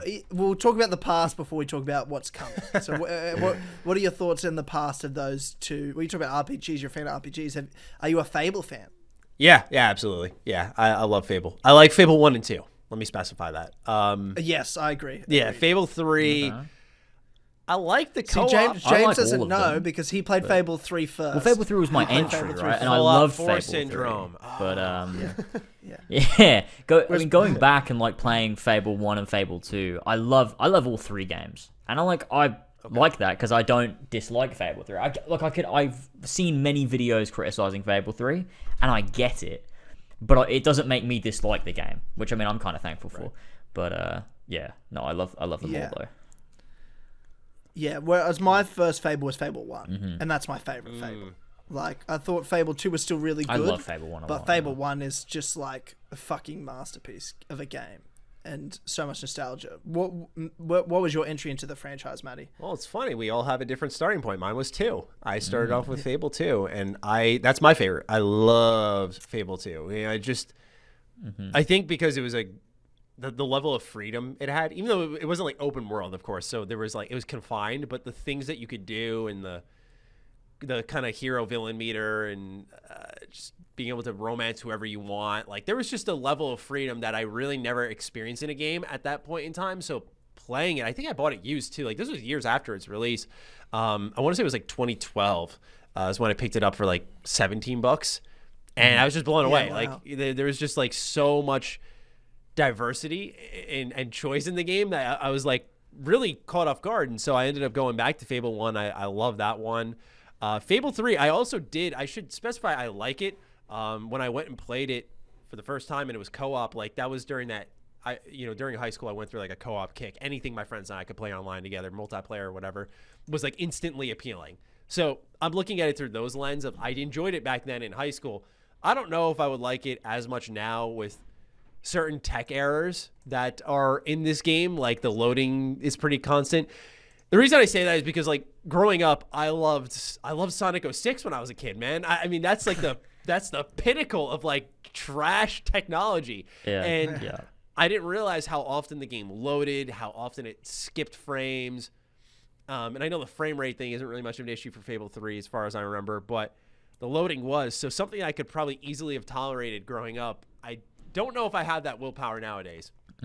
But That's a good point. overall, Fable, I'm a fan of that franchise, and I'm curious to see what Playground's going to do with it. I normally wouldn't believe in that type of stuff. Like, they're going to switch complete genres from racing and open world to fantasy RPG, maybe in an open world. We'll see what they do.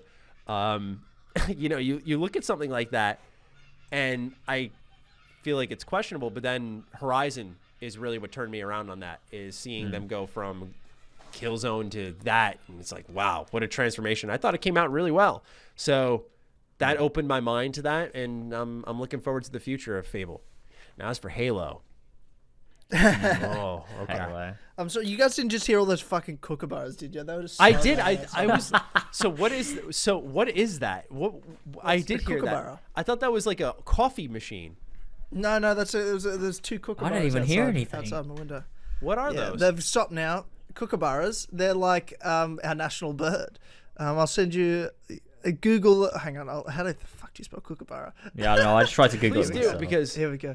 They're beautiful, beautiful birds. But that's like I'll send you. This is how you spell it. If you just Google image kookaburra.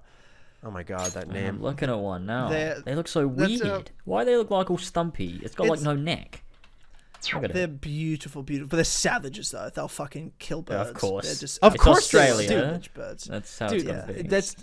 that's like one of the few things that like is constantly circulated. I'm looking at this thing, man. This thing does look. It is an intimidating looking bird.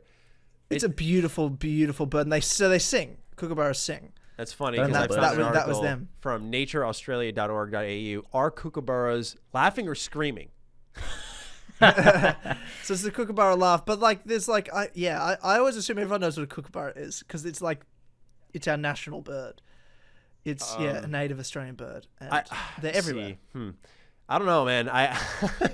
It's like a survival. It's like a game of surviving out there for you folks. I swear.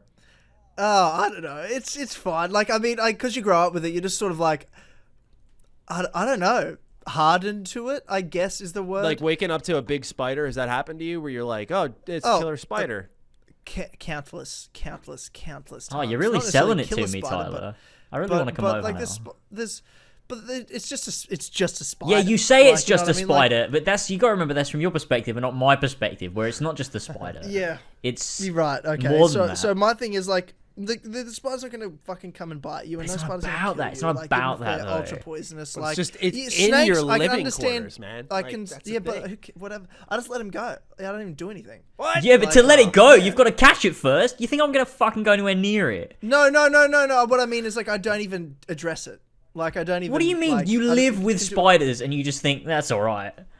Yeah, it's fine. That's man. insane. I don't know what Wow. No. That's Wow. it's yeah. Like Yeah, I I'm don't not think coming it's an over. That's issue for it. me. We're not having an Yeah, it's Australia not a- meetup. It's like, not I happening. don't feel like it's an issue. So if it's like a really big huntsman, it's like because they're massive. Ugh. I'm like, okay, I'll catch him and then put him outside. What? But they're not No. poisonous. A huntsman's not poisonous. Oh god. You just get like a little tub, put it over it, put it outside. It's fine. Like they're harmless. Huntsman spiders, they're big beasts, hairy beasts, but they're Whoa. not venomous, so they're fine.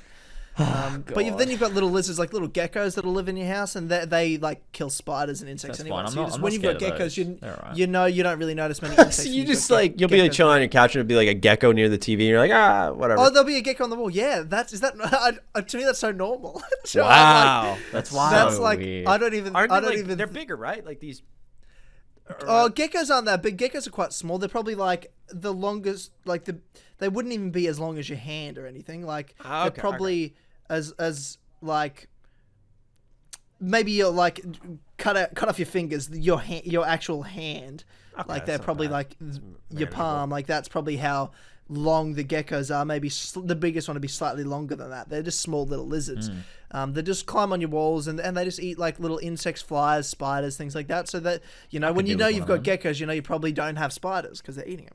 So it's like all right, but Why don't you just close your yeah, fucking I mean you windows? just it's. Stop laying shit in your But you house. do, but they just come through. They find a way. How? I don't know. To me, that's so normal. Like I don't even like think the fact you're asking me about this is weird because I'm like, oh yeah, right. I guess that is a thing. But yeah, it's just, I mean, it's just most of us are safe. We're not threatened by the outdoors. But it's not a constantly. threat. None of it's a threat though. Like a snake's a threat. Like a snake's a genuine threat. But you're not going to see that if a snake's in my house. Fuck me. Like that's like holy shit. Like, but it depends. Like where I grew up, I lived next to like a acreage, like a property, and I lived in the country as well during a period. And snakes, then like you'll see a brown snake, it's one of the most poisonous snakes in the world. Like in your fucking house, like that's scary shit. Like that's something that'll kill you. Yeah, that's happened. Holy shit! Like yeah. Like there was like a small, like it was a baby brown snake, but the problem with the baby brown snake is they are just as venomous as an adult brown snake, and they don't know how to like use their venom in the sense of like a brown snake knows I want to release this much venom because I know this will kill the prey that I'm attacking, whereas a baby brown snake will just fucking inject you with more venom because they don't know that. Like that, so if anything, God. a baby brown snake can be even more scary, especially when you got like a dog and stuff. Because if it bites a dog, it's over. There's not a chance. If it bites me, we've got anti venom, go to the hospital, that sort of shit. But I mean, I've never been bitten by a snake. It's such a rare fucking thing. Like it just doesn't happen like you think it would happen. It's not a big threat. It's not something I consider when I go outside. You know, my house, I don't think I'm going to see a snake. I live in a city. So, but spiders, I don't even stress about it. Like for example, like I always tell the story when I went over to England, and I was at James's house. The first night I was there, like I was hanging. It was tiny. It was not tiny. It was the tiniest fucking little spider I've ever seen in my life. And like, so I go to bed, and not 5 minutes after I've gone to bed, I get a knock on the door from Elva, James's girlfriend, going, "Tyler, there's a spider in our room." And I go up there, and James like, it's huge. And I go in there, it's like the size of like my like the point of my finger. And I was like, it's fucking the tiniest little thing I've ever seen. It was a big, thick guy, especially for over here. It's a big boy. I guess I don't know what's big, like, because I'll find a spider that's the size of my fucking whole hand. Yeah, see, that's fucking awful. You know what I mean? So, like, I don't know what you're talking about. No. When you say a big spider and it's the size of my, like, if I point it on the desk of my finger, I'm like, that's not a big spider to me. So I literally just slapped the wall and killed it, like, you know? Oh, you didn't even like grab a tissue, maybe? You just No. I just hit the bare hand. Yeah. hit the wall. What a man. Very But this hard is why wall. spiders don't. This is why spiders. I went on a rant. Someone animated this from a podcast years ago. Oh yeah, But it was like me going on a rant of like, how can I be scared of something that if I do that with my hand, every spider's dead in the world. There's no spider that wouldn't have killed. Like, why? How could that scare me? Like, all you got to do is slap it with your hand, and that spider's now dead. Yeah. Like, Even a tarantula, every you spider. think that little slap would do that? I'll slap the fuck out of a tarantula. Fuck that thing. You know what I mean? Like, fuck that thing. Stupid fucking spider. See, That that's takes horrible. guts. Like, I'd rather not though. Like, I'd rather let it live and like, get a piece of paper, get it to climb on the paper, take it outside. You know what I mean? Like, course. I'd rather not kill it. Yeah. But, like, if it's right in front of me and I sort of jump back, I'm like, oh shit, there's a spider there. Then I'll kill it. Like, Yeah, see, I'd rather kill If it. it surprises you, you defend yourself, yeah. yeah, you know, like, it's just like, don't fucking sneak up on me, mate. Like, that's natural instincts. Whereas a snake, I'm not dealing with that shit. Fuck that. I'm getting professional to deal with that. Like, snakes, yeah, unless a snake's near my family or near my dog, I'm not going near it. Like, that's the only circumstance where, like, I'll swallow my fear and, like, you know, you get close. But other than that, I would say I'm afraid of snakes. I don't like it. Yeah. But anything else, it's fine. Like, kookaburras to me are more scary than a spider. Really? But, See, that's the you thing, know- though. That's the thing, though. For me, spiders, the fear doesn't come from if it can kill me. I'm just scared of spiders. Yeah. It's irrational. It's a phobia Yes, of spiders yeah. that I have, which is why, like, I can't even look at pictures of them. So it's not the actual spider. Well, I mean, it is, but you know what I mean. Like, it's not. I don't care if it's poisonous or not. It still scares the shit out of me. Whereas a snake wouldn't scare me. Like, I can look at pictures of snakes and they don't scare me. Obviously, if I was in the same room as a snake that could kill me, I'd be scared for normal reasons. But I'm not. It's not like a phobia I have with snakes. Whereas with Dude, spiders, snakes used to scare the shit out of me as a kid, man. They still do. But, like, when I was a kid, I remember, like, someone had a gardener snake, man. Like, this innocent thing. Like, it'll never do anything to you. Like, it just couldn't. And we were there, like, someone was holding it. And, like, I was locked in a car, like, across the lot. As like I was in second grade, so I was like 8 years old, just like hiding from it. I was like, oh, God, there's a snake out there. I'm just like, bro. Yeah. Looking back Yeah, on it, it's- it's so bad. No, I mean, I think the problem in Australia is you don't know when you see a snake whether it's a venomous one or not, like, at first, right? So, like, if I saw a snake in there, like, the most of the snakes were keelback, which are very mildly venomous. Would only bruise a human, sort of thing. Like it'd bruise you, might, some swelling, but it's no chance of killing you. Okay. And a green tree snake, which isn't venomous.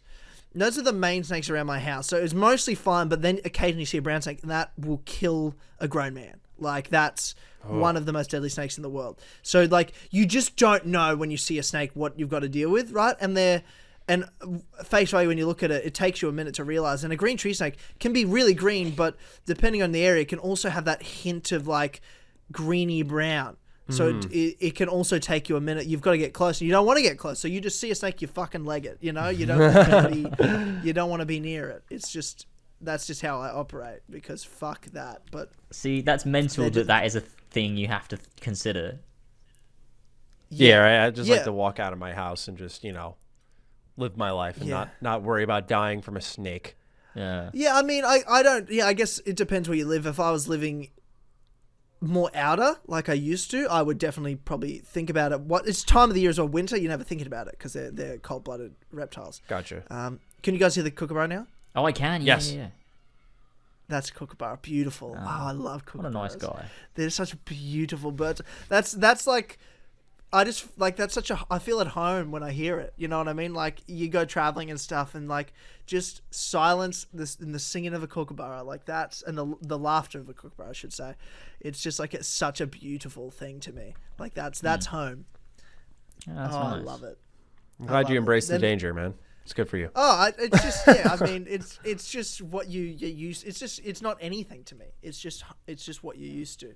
Gotcha. So, like, yes, spiders, you've just got to learn to live with. You can't be worried about, like little tiny spiders. Like especially in the studio. So, like, in the back, my studio's a big room, but it's in the backyard of quite a big garden and grassy area. Mm-hmm. Like, in this room, I can see a spider right up in the corner right now, like a very small one. Like, I'm not going to think anything of it.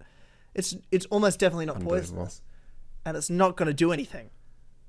And then you've got, like, things like that. So spiders are the least of your worries. Like, I don't think anyone's died from a spider bite in fucking like 10 years in Australia. So it's not something you even need to worry about, really. True.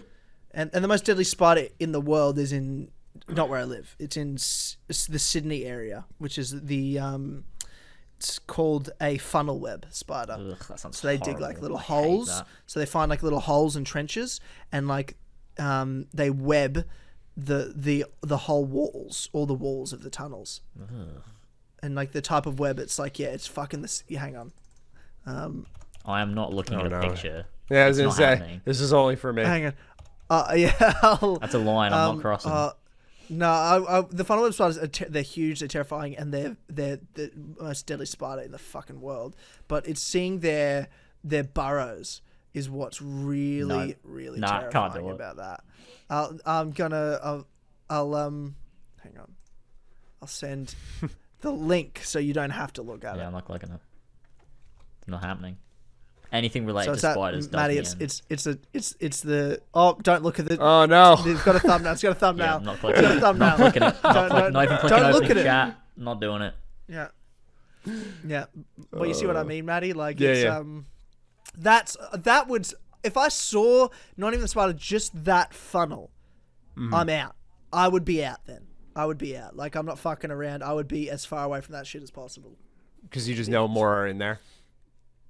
Is that the idea? But it's also the most deadly spider in the world. Oh, okay. Sorry. What Yeah, do they do? the most Like, deadly what is it- spider in how's the it world's gonna in the- get you? Crawling. What do you your mean? Well, butt. like, what's it going to happen? Is it just going to jump at you? Like, how's it going to get to you to kill No, you? no, right. No, like, but what you mean is you just know it's nearby. If you So you see just the don't want to risk being near. Or you don't want to be. Well, In you don't case want to be you near it, like, die. because like if you live in Sydney, you could have a funnel web in your fucking house. Ah. Like, be in your house. You know what I mean? Like, No, that's thanks. not- You know, I said we But I should would go to never- Sydney. I want to see the Sydney Opera House just to piss you off. I don't want to go there anymore. It's not. Yeah, it's well, not I happening fucking now. hate Sydney anyway. Yeah, I so know. I don't want to That's- go yeah. to Sydney. We don't need to go to Sydney. Come to Brisbane. Beautiful beaches. Oh yeah, I just have to sunny. deal with huntsman It's- spiders. Fucking brilliant. There's not really. No, the huntsman was more when I was growing up in Victoria. Maybe Like, I have lived out in to the country. watch out for I a barely fucking see killer huntsmen snake. now. I used to be scared of huntsmen when I was a kid. Like, I Blessing. used to go to my parents' room and go, "Mum, have you checked the bathroom for spiders?" Because I lived in the country. Like, I lived out, like, there were huntsmen everywhere. And Mum would always go, yeah, even though she definitely hasn't got out of bed. She's fucking exhausted. It's 5 in the morning. I've woken up, watched cartoons. And I'd go in the bathroom and there'd be a fucking huntsman. I'm like, Mum, you fucking check. Like, there's a huntsman there. They're just massive things and they're just dangling. And like, I remember once walking into the bathroom and just seeing a massive huntsman, like, as it was like dangling down on its web to get to the ground. I was like, that was terrifying. That as a kid. Oh, no, I can't, man. I can't do this. I get all fucking itchy. I can't. No. Really freaks me out. I love my country. I love it. Oh my God. So it's exciting, you know. You go for a hike, you go see the sights, and you just never know. That's when you got to think about it. You've always got to be careful, and you get to certain points like you're in, because I love going out for hikes and bushwalks and stuff with my mates. And this is one thing. Like the other day, me and Jared went around a dam, but if you're in really thick grass, we stomp really heavy. You really need to be careful and stomp really heavy that way, because snakes feel vibrations. So when you're in that area, that's when you're thinking about it. That's when you can't see your feet, stomp. You know what I mean? Because you can't even see the danger. So you just want to stomp. So the snakes will hear it in the distance and they're just like, we're just going to fuck off now. I feel like I've learned something. Yeah. Yeah. So it's just all depends. I know how to navigate Australia now. Yeah. Well, I mean, I feel like if you're in Australia, hang out with an Australian. You'll probably be sad. They'll just know how to, like, you know what I mean? Deal with problems. At least at first before you figure it out. But it's fine. It's not that bad. It is guys. that bad. Really Everything you've described sounds that bad. But those are just... we're talking about the worst case scenarios and how rare is that? I don't think about that day to day. I never think about that. You'd go crazy if you did. You probably would go crazy if you did. Because you still, like, I'm not under threat. I don't even know anyone that's been bitten by a sound snake, very ever. under Like, I don't threat, even... actually. Everything you've I'm just described. explaining the possibilities. Yeah, you're dealing with one in a home million. invaders, killer creatures, web tunnels. Yeah, I don't like it. I mean, but that's what people want to talk about. When people talk to me about Australia, they want to hear about that. You know, those are the questions. Those are the things. Right? So that's, you know, you don't talk about everything awesome about it, which is everything else. You know, there's barely any people live here. Everyone's super fucking nice. The weather's incredible all the time. You know, and there's the nature's cool words beautiful. like apparently flip-flops are thongs to you folks, and also I think Marcus Brecky, is that something that's that What I've is heard it? of? Marcus Brecky?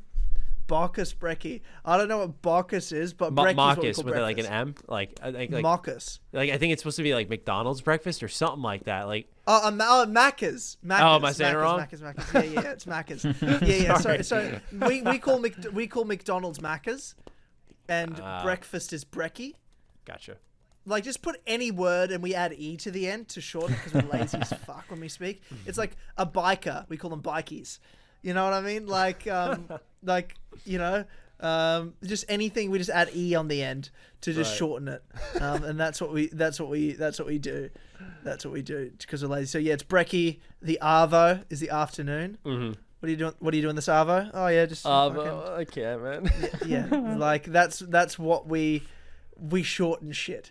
Like we have our own language here in a way. We've got Australian English for sure. It's just slang terms. Like I've taught James a few. James, do you remember what fair income means? It means like, like when something's like all right. When you're like, yeah, you know, all right. Right? No, it's when something is absolutely true. Oh, like, are you being shit. are you being fair income? Like, are you being serious? Are you being fair income with me? Yeah, that's mate. not what that that sounds fucking like. Yeah, Was it fair income? That's what I'm hearing. Is that fair income? fair income? Fair income. That's it. That's it. I don't know what the hell that means. you being fair income? Yeah, mate. All right. Yeah, mate. I am, I mate. respect it. Oh, I respect it. I don't have Yeah. to like it. I can just respect it. you can just respect it from a safe distance. From a safe distance. Right. Well, where are you from in the US, Matty? I'm in New York. New York. Okay. So City you just get a or lot state? of assholes. City. So you get City. a lot of ass wipes for sure. And Yeah. sometimes I love New York. I've been told sometimes like my accent will crack through. I put accents in quotes because I don't really have one, but like there's certain words like I think I caught myself doing it earlier when I said coffee. Like you get that AW in it, like coffee. Oh, Yes. yeah. Comes in a little harsh. Well, I mean, you're American and we're not, so you definitely have an accent to us. In general, so. Okay, cool. I don't know. Do I sound cool? Like, does an American accent sound Nah, you As awesome as- sucks. Nah, I don't like how you sound at all. I mean, I'll be honest with you. Most people not from America hate your accent, but just because like, oh, it's an American. No, I'm just joking. It depends where. will take that. It depends where. There's certain American accents that are better than others. I think they all and, sound like, in pretty New York- good, to be honest. I don't know. Yeah, I mean, I like my favorite's the Boston accent. I fucking love it, Boston. I love it. Yeah. I love it. It just makes me laugh so much. I could just listen to Bill Burr talk all day. It's just fucking hilarious. But yeah, I mean, New York.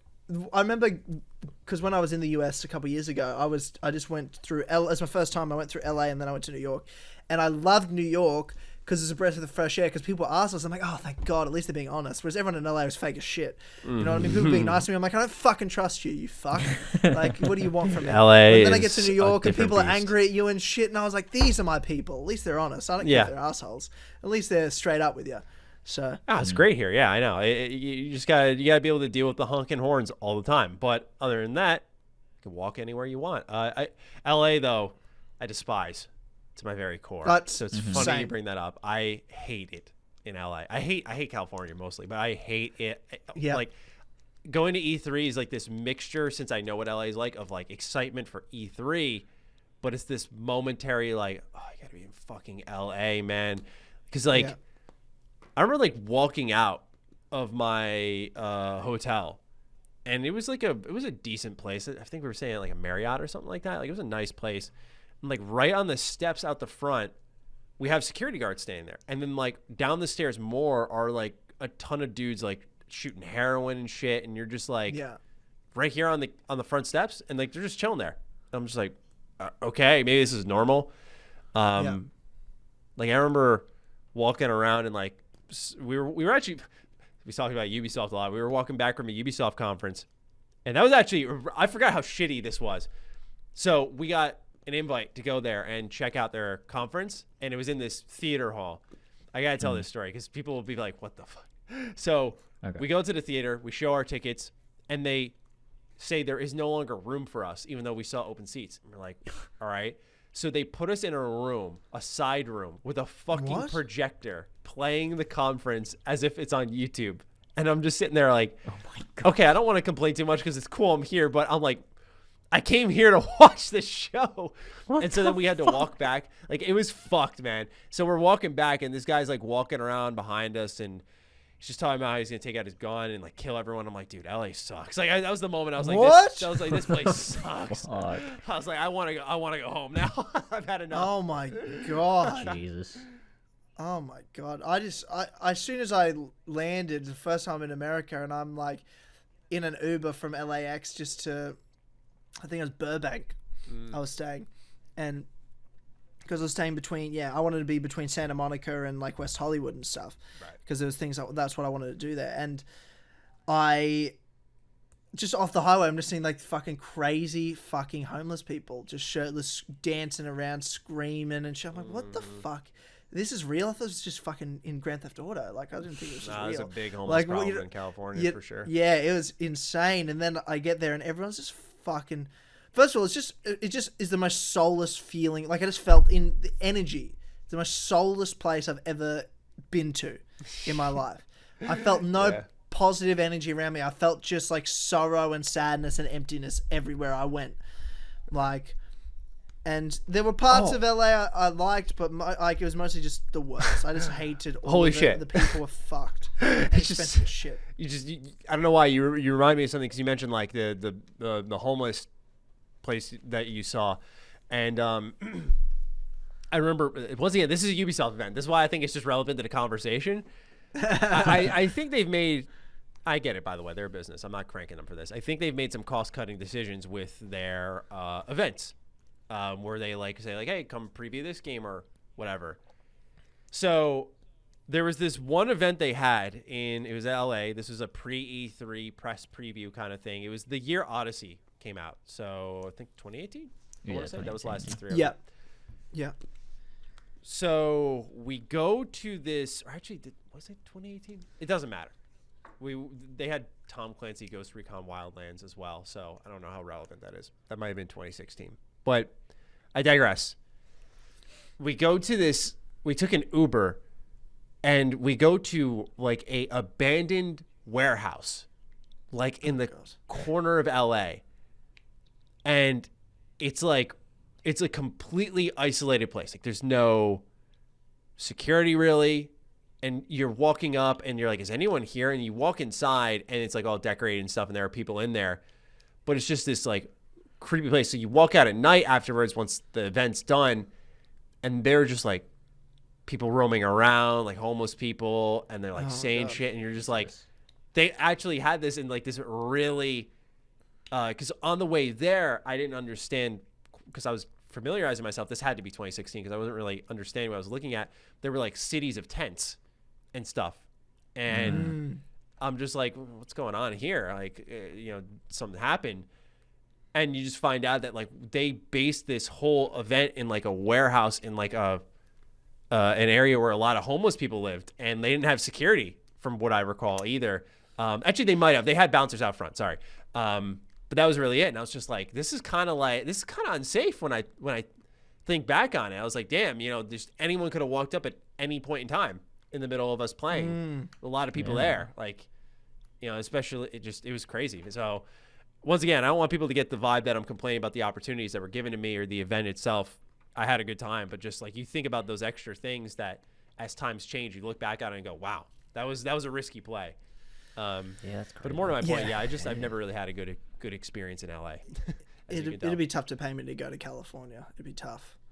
My girlfriend wants to go, and I'm just like, can we find a new place to vacation? That'd be great. Oh God, yeah, I know. Jesus Christ. Yeah. Go to Hawaii, do something else. Yeah, you know what I mean? Like, fucking hell. Yeah. Like, yeah. And then that's a no-go for me. I've done LA. I'm done now. Yeah, you've seen it, right? Like, that's it. There's more places to see and life to live in different states and countries. That's it. I know I'll have to fly by LA, you know what I mean, to get into the US. I'm sure, just because the West Coast is the closest coast to me. Right. So I'm sure I'll have to fly into LAX, but I'll just not leave the airport and I'll catch a connecting flight somewhere else. LAX sucks as well. So it's, it does. You suffer a little bit still, but. Yeah, it's true. LAX does suck. It's a weird one. How did we get onto this? Oh, the kookaburra. It all started from the fucking kookaburra. I think it started with Halo. And then you asked about the bird. We're talking about Fable. So you're talking about Fable, and then you're going to talk about Halo, and then the kookaburras interrupted us, and that led us to a whole new tangent. Anyway, love it. So Halo. Matty, how do you feel about Halo? I don't think I'm as much of a diehard as a lot of people are nowadays, and I think it's because the Bungie trilogy for everyone is pretty iconic. I love it with all my heart. But since then, at first I wasn't super in love with Reach. I like Reach now.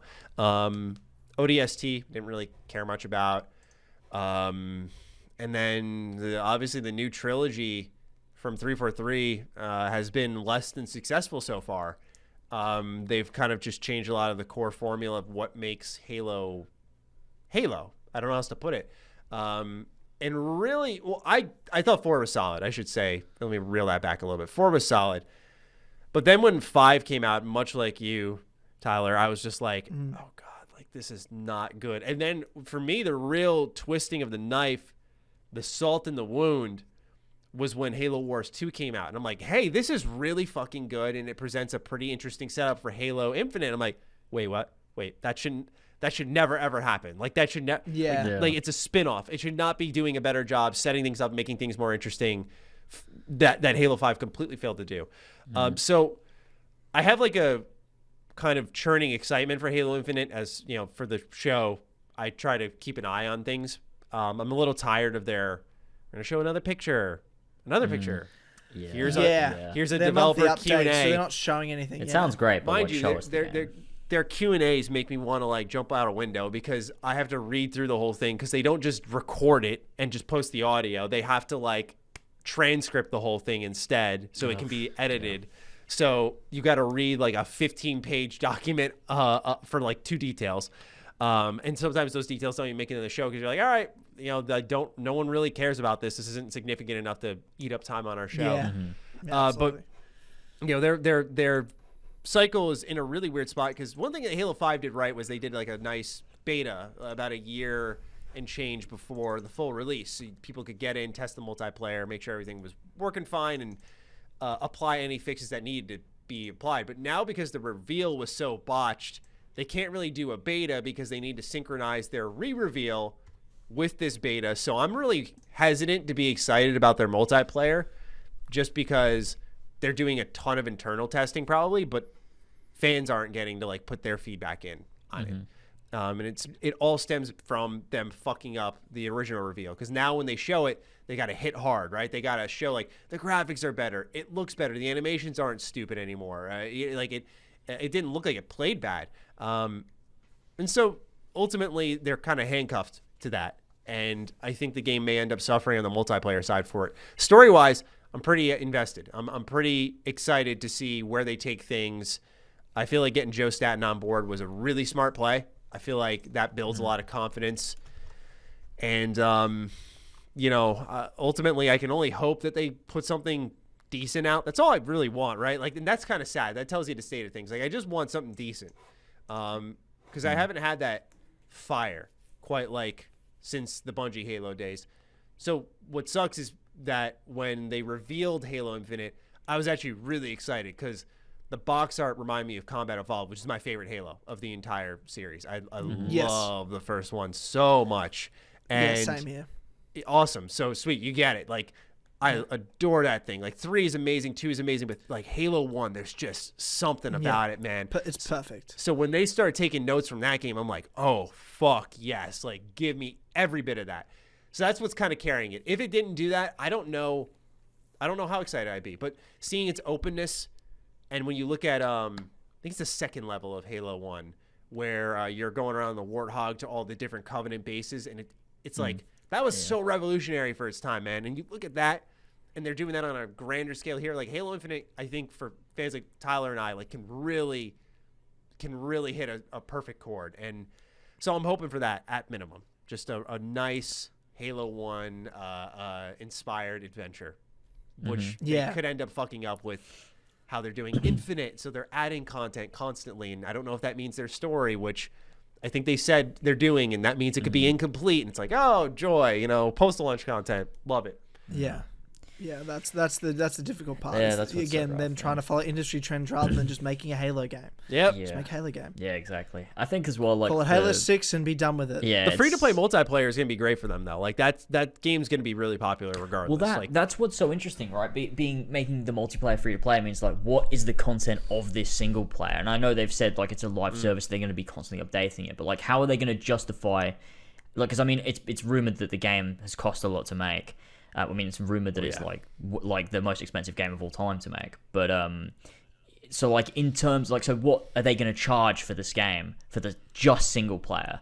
That sure it's going to get updates, like it's like a live service, but how are they going to justify that? What is the content going to be of this single player with multiplayer being the separate free to play thing? That's going to be interesting to see, I think. I'm nervous to see it because I feel like a fool for not bringing this up earlier with the Xbox Pass. Is the bump they kind of get is because of Game Pass, they're like Gears 4, Gears 5, especially Gears 5. I remember that Forza Horizon 4, like their microtransactions are pretty fucking egregious, man. Like they are really like monetizing a lot of things. It's because they got so many people coming through Game Pass. That's how you make your money. And with Halo being free to play by nature already, just not even Game Pass, like you can have an Xbox, no gold, just play it. I'm like, oh God, this thing is going to be fucking monetized. And if, like what you said is true, because I sometimes keep my head out of Halo for certain things like that and just wait for them to reveal it where we can really start talking about it. But if it's going to be the biggest budget, I mean, if any past example where it wasn't that showed what they do with microtransactions at any Microsoft Game Studios game, like I think Halo is going to be heavily monetized. That's my big concern with it. Especially when they haven't shown any multiplayer stuff. It's like clock's ticking if it's going to come out this year. So they're definitely going to show it at E3. That's going to be their big re-reveal. I think everyone kind of knows and expects that. I anticipate like a day of or week of beta, like saying, hey, we're going to be doing this thing here and we'll be able to go ahead and, have you in immediately. But I don't know if, like, say it comes out in November, which I think it's supposed to, like November 15th, I want to say. That's not enough time to make any significant changes if there needs to be. So I'm a little concerned on that front for sure. The live service Yeah. and the lack of online testing. Yeah, it does seem like it's a bit broken up, like what they're doing with single player, what they're doing with multiplayer, the communication there, and yeah, I don't know. I've been disenfranchised with Halo multiplayer for quite a while now. I've not felt like a true connection to it since like Reach. And Master Chief Collection is fun, but that's because it lets me play the ones that I do like. So, you know, I really enjoyed Halo 5 Arena. I like the Halo arena 5, mode was but for the different only reasons, thing. though. Right? Yeah. Like, it doesn't play Yeah, like right. a Halo. It doesn't. Yes. It's not good Yeah, for I the get same you. reason Halo's good, but it is It's like still a good fun, multiplayer. Like, it's still fun to play. What was it called? Is it Warzone? Warzone was like their no, big. that's a fucking Call of Duty.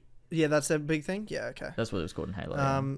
That is Call of Duty. Yeah, as well, isn't man. that what's it called? Yeah, is it Call of Duty as well? Yeah, Fucking yeah, hell, yeah. okay. I was like getting him confused. I'm like, I'm pretty sure it was But Warzone Halo, as well. yeah, it was Warzone as well. Yeah, that little sort of. I hated that. Hated it. Yeah, the I don't campaign like was the that worst. too, yeah. Worst thing to ever, have my eyes has never seen anything worse. But the arena multiplayer, that small little element, I did have some fun with in Halo 5. But that's it. Yeah. That's it. Yeah. So I'm concerned, and I just think Halo 5 killed my love of Halo and for even the story. So I'm like, I just don't know what I have to look forward to now. Really, I just thought the story's gone such a fuck direction. Yeah, they talked about like soft rebooting it, and I'm like, all right, so what are they going to cut out from 5? That's my question, right? Because all of it, hopefully, and Chief wakes up.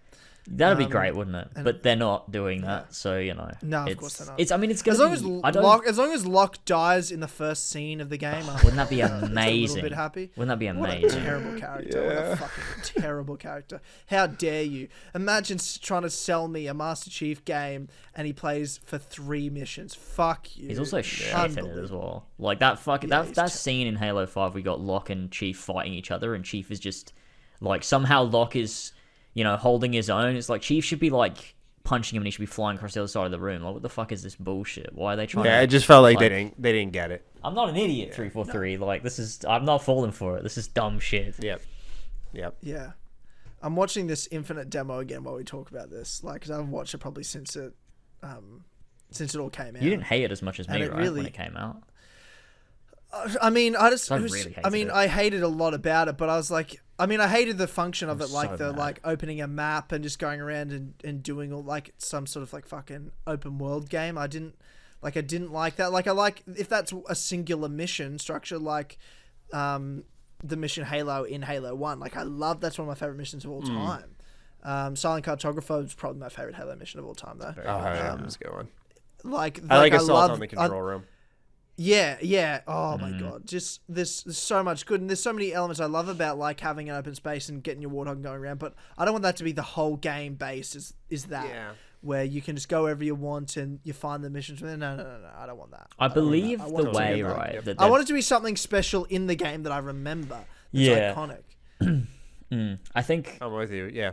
Like, based on these little posts they've been putting out for Infinite, it seems, and like the way that I've been reading into it, it seems like the way they're building the world is that it's sort of Metroidvania, a bit like a God of War sort of went down that route, in that it's an open, like, that you can explore the Halo ring, and there are segments of the Halo ring that you can openly move around in and find things in and do things in, and like have this sort of exploration of like going into an old Forerunner, like, temple thing and seeing what's in there and what information can you find, is there any little bits of lore. But at the same time, it seems like they said they do take you through this singular path. They called it the golden path or something, in which there are story missions. And I don't know whether that means there's like open areas that are strung together by linear missions, or you go to a specific area and it sort of takes you through an area.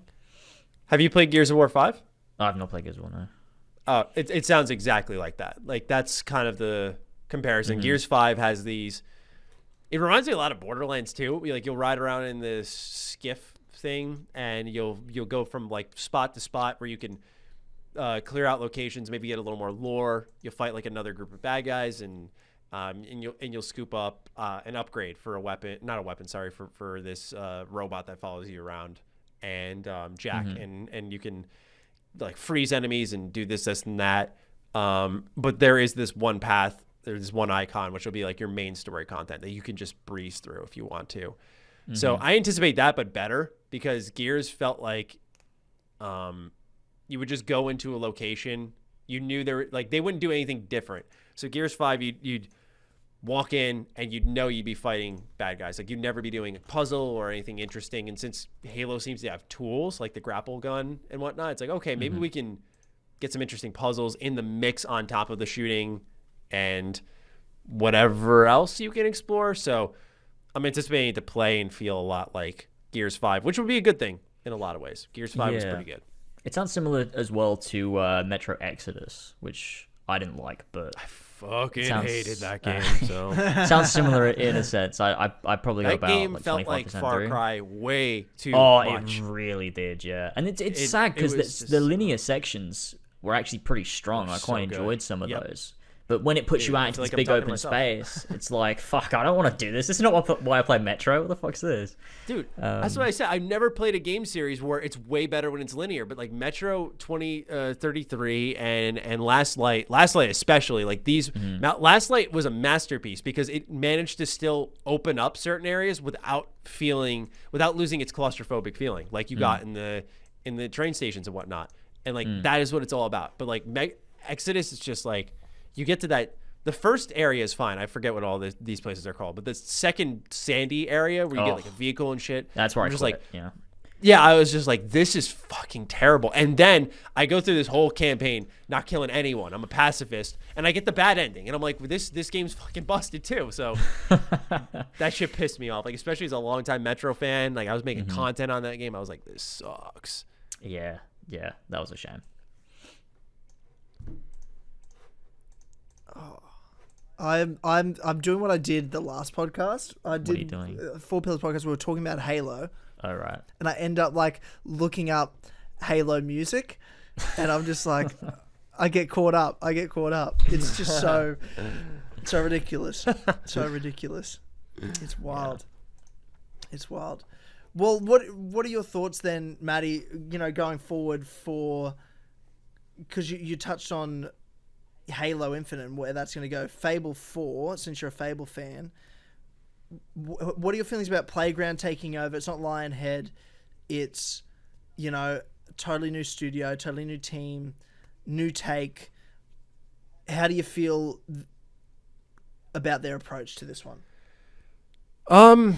It's funny because I remember there was a pretty big, I put this in quotes, leak, because it ended up being debunked as fake, but Fable 4 was on this like really weird path of just having a lot of fake leaks, even though it was a real game, and like some of them were trailers and all that stuff.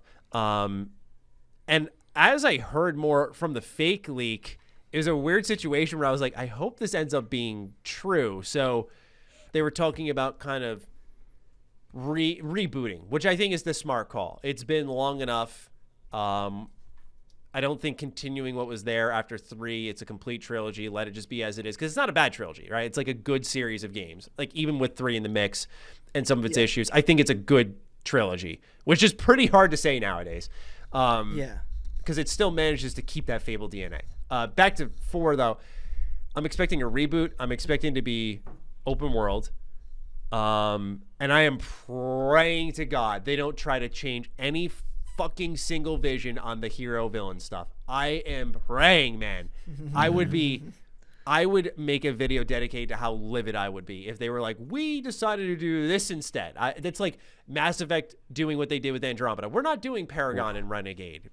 It's like, why would you ever do that? Now I say that. When it happened, I think BioWare had a good idea. They were like, well, we wanted it to be less defined by good and bad and neutral. But your writing was so fucking bad that you didn't have that. So it was just a really ass game.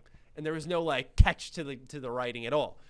So I'm really hoping with Fable, they keep that. They keep it open. And I know this kind of goes without saying, but they improve the combat. You know, I'm hoping that it's a little more free flow in nature. It's a little choppy in the older games. And that's fine because it does so many other things so well that I don't really mind. But I really want them to take a look at that, because I think that's the series' weak spot, right? That's kind of what kept it from broad appeal, which can be the kiss of death for some series. But I look at something like Persona, which has broad appeal now, and it's staying to its roots. It's doubled down, in fact, when you look at Persona 5 Royal. Like, it's gotten even more in its corner, and people are just in love with that. Same with Nier. Like, it's just staying in its corner because they know that's its strength. So I'm hoping with Fable, they know what makes the series good, which is like the characters, the art style, the interactions, the choices. Like, that stuff matters. Like, you got to nail that. But places that could improve, gameplay, openness, animation work, yeah, let's go. Like, let's get that going. So I know it's a pretty general expectation list. I hope that they kind of keep it single player only, because 3 was co-op. I know Playground likes to do these kind of shared worlds, so I'm just really hoping that they decide, like, hey, we're not going to do that for this one. Not because I wouldn't like it, just, to me, just pure single player is the move right now. Like, it's very attractive to consumers. You don't got to deal with the bullshit. It's just that simple. What you see is what you get. You don't got to worry about Outriders being in that situation where I played that game entirely. I love Outriders, by the way. Single player, played it by myself, but it had to be connected to servers. So I took like 2 weeks off from the game when I was in the middle of a playthrough because it couldn't get online. Like, it was terrible in that regard. So I just hope that they stay away from any type of shared online multiplayer elements entirely. Mm-hmm. Yeah, which is the biggest concern. Yeah, I'm definitely with you. Especially those MMO rumors that were, that was that debunked, came out right? once it went. Yeah, it was debunked. Okay. Yeah, that was debunked along with like the trailer. And I should bring it up, but yeah, there was like a big Reddit thing that ended up being false. Yeah. Well, I mean, a lot of the rumors early on before it was even announced were true. Like, I've been following the Fable rumors since like 2018. Because there was a story that came out in January 2018, the Playground was developing it. And no one really, it didn't catch much traction. I was like, guys, this is true. Like, I spent a few months, I was like looking into it, and I was like, oh no, this is 100% true. I even made I made a whole video on it that did very well, and saying like, guys, this is gonna happen. It was in mid 2018, and then 2 years later, like, having comments coming up like, well, he was right. I'm like, fuck yeah, I was. Like, but then there was a lot of things that weren't true once the game was actually announced. Then all these fucking fake rumors came out. But Fables, I'm really excited. That's what's going to get me back to Xbox. Will be Fable, if anything else. I doubt Halo Infinite will do it. I actually found the leak here just because it was bugging the hell out of me that I couldn't directly recall it. So there was apparently like a leak of a trailer, and then some guy's like, video's gone, but I snagged a screenshot of the info the leak gave. This is first third person, in-depth character creator, completely open, no guns. Like, okay, why? Can ignore main quest and never become a hero. Fuck that. Players can build towns, ties into main quest heavily if you get bad ending and fail. Sounds like Fallout 4, not good news there. Multiplayer, Unreal Engine. This is the story part. It says Albion and Aurora are gone. Lands reduced to fables. The Spire was rebuilt and used by a mad king to wish that an asteroid would strike the planet. He also wished it would happen again in the far future. Eons later, and everything is new. Medieval-themed new continents, and you have to stop the destruction of the planet again. Teresa and the Heroes Guild are preserved on another planet via a demon door. Time travel heavily involved in play. Jack of Blaze returns. It's remember that, yeah. Right? I remember this too. Yeah, right? Like, this was like... awful. Sounds awful. Yeah. Like, like some of the gameplay stuff didn't sound bad. First, third person, character creator, like, oh, great, perfect. But what I get worried about, and a lot of people don't think about this with Game Pass, not to pull us off track here, but like, you hear multiplayer in this, like Halo's free to play. Like, one thing that Game Pass is kind of teetering on is like forcing these developers to think of monetization methods for their games because you get a lot of players, but you maybe aren't getting a lot of sales. Game Pass does drive sales, that much has been shown, but you can get more money for your next game if you have microtransactions. Like, that's just the simple part of it all. Especially if someone's paying $15, you get this brand new game. It's like, what is $20 in microtransactions? And I don't blame someone for thinking that, because now you've effectively only spent $35 instead of $70 on a new game. It's like they're still getting away with it. It's a really easy way to get people to probably spend way more on microtransactions than they typically would. Yeah. It's That's the biggest thing about Halo. Not Halo, Fable. Fable is how they're gonna. Well, I mean, on Game Pass. The one good thing I like, we're talking about soft reboot, and even those rumors though, is the from the teaser trailer, you see Bowerstone. So, like, I mean, that alone, you're like, well, I don't think everything was just to rubble. Like, that's Bowerstone. I know what Bowerstone looks like. So, to reboot it but keep the same elements in the world, it's Albion. I mean, we know the Heroes Guild's there. The first shot is a sword, and the hilt has a Heroes Guild seal on it.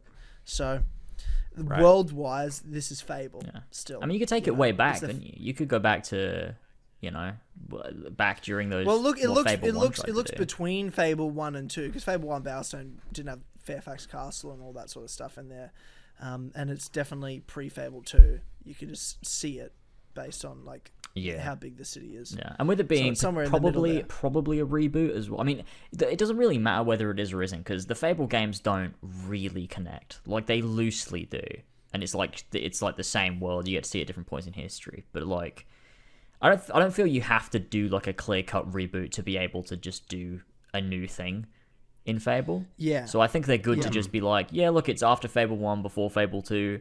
It doesn't really matter if you play them or not, because it just doesn't. So then Teresa could come back. I'd love that. Oh yeah, didn't they kill her in a side game or something? Yeah, in the Connect game, Fable the Journey. Did. Oh my god. Yeah. Let's make this one hit hard. Let's get rid of a main character. Okay. Yeah. In a Connect game, remember that? And Peter Molyneux's talking about how it was not on rails and shit. It's just fucking wild. Oh, I love Peter Molyneux. I do miss him.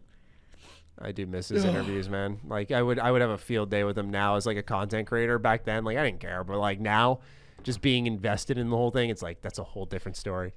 Yeah. And he went and made that like some cube game. Oh my god, the cube game! I played the shit out of that when I was at school. Literally, me and all my friends would just be playing it all day, every day, trying to get to the center of the fucking cube, just like helping everyone online at once. It was good fun. It was like just having everyone together, like trying to get to the center of this cube. Like you could just see everyone chipping away at it. It was good fun. I remember that. The reward for it was shit though. Like it was some dumb thing, like an advertisement for his game. Was it Goddess or something? Where like you get to be a king in his game. Oh or yeah, something? Goddess. Yeah, that was like his pinnacle of I think like self hype and overselling. Yeah, if I recall, it was. He like really just went overboard with that, and that's when people started to really call him out. Yeah.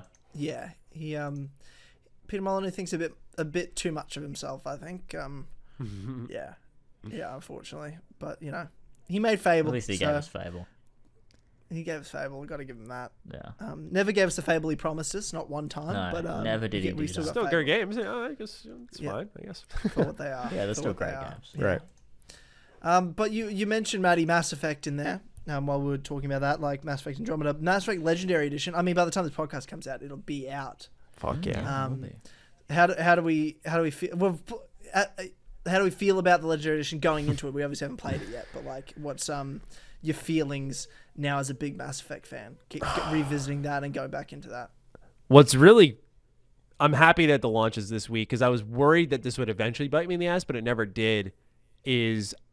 I haven't played them since 2014. I love Mass Effect. Like I've played them all multiple times, but it's been a really long while since I've done like a full trilogy run. So a lot of my memories of the game are kind of scattered. Like I remember big moments, right? Like the ending of 1 I love. There are multiple moments throughout 2, 3, like call them all out. I hate that, by the way, 3's multiplayer is not fucking there. That's bullshit. It should be there. I've like ranted in probably 8 different videos about that. But as a fan, I'm just excited to get back because like even though I've covered this game a lot, it's a pretty new adventure for me again. And with all the changes they're making to Mass Effect 1, I'm really excited. You said this comes out Friday, or when does it come out? No, Monday. Okay, so this is like way after the release of Mass Effect. Yeah. Mm-hmm. Okay, so I have a code for the game, so I'm gonna download it when I get home tonight. So I'm actually gonna be playing today as we record this. So one of the few times access has come my way was probably because I was like covering the fucking shit out of it, but I'm really excited to dive into it, and because it's sad because it shows like where 2021 is with gaming, but it's like probably my most anticipated release. There's just there was just a good feel for Mass Effect, man. Like it's just like it reminds me of BioWare kind of in their best hybrid. Because I think the way both of you approach Ubisoft is probably how people look at me with BioWare, and they go like, oh, I didn't really think of it that way, because BioWare is really popular now.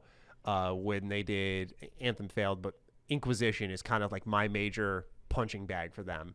I like it a lot more now after a recent replay, but they've sort of taken this route of action games and looking very beautiful in the Frostbite engine, but not using Unreal, where they can do more choice and consequence and things that make developing the game way easier and more intuitive for their whole team, because EA is forcing people to use Frostbite. Where I look back at Jade Empire, KOTOR, Dragon Age, those were like their amazing, there were some action elements there, but they were great role-playing games. And I think great role-playing games still sell a ton. They can have action elements, but they still sell really well. And I feel like Mass Effect is a good representation of that. Like, you still have these choices, these diverging paths. You can carry your character over. Like, there's so many role-playing elements, but it's a third-person shooter that's extremely fast-paced. Like, you have these, if you're playing as the Vanguard, you can like zip around and like dive bomb people and shit. It's like, dude, this is off the chains, but it's still a role-playing game. So like, that's kind of what has me excited. Like, in the terms of new stuff coming out, like I'm hoping Starfield and Halo, like those are the ones I'm really looking forward to. I'm looking forward to new Judgment game, new Tales of game. Like, there's new stuff I'm looking forward to. But for me in the first half, it was really just like Hitman and Persona 5 Strikers, and then Mass Effect. Like, it's kind of been low, and this was the one I was looking most forward to. So I'm hyped to finally get my hands on it for sure. Mm-hmm. Yeah, to revisit that trilogy is so exciting. What were your feelings on the infamous Mass Effect 3 ending? I actually liked it when I was younger, so I don't. I didn't have much of a problem with it, honestly. Like, I still don't. Like, I would have respected if they tried to change it and do something. But what I find a little more cool is that you get rid of the multiplayer. Fuck you. That's fine. What they're doing now is they're substituting the galactic readiness with like your progress throughout the entirety of the trilogy. So what you do in 1 and 2 like adds to your galactic readiness and the relationships you make. So I feel like that makes it a little more impactful when you get to the end. And even though it's this red, green, blue, they said the definitive ending is now the final cut thing that they did, the extended edition or extended cut that they added afterwards. Like, that's their definitive one, which is there at launch. I think it makes it a little bit of an easier pill to swallow. Like I said, I would have respected if they changed it and tried something new, but I also understand that there's a little bit of that, like, hey, we still made something extremely good here. And I feel like it almost, if they change that, then people are going to ask them to change everything.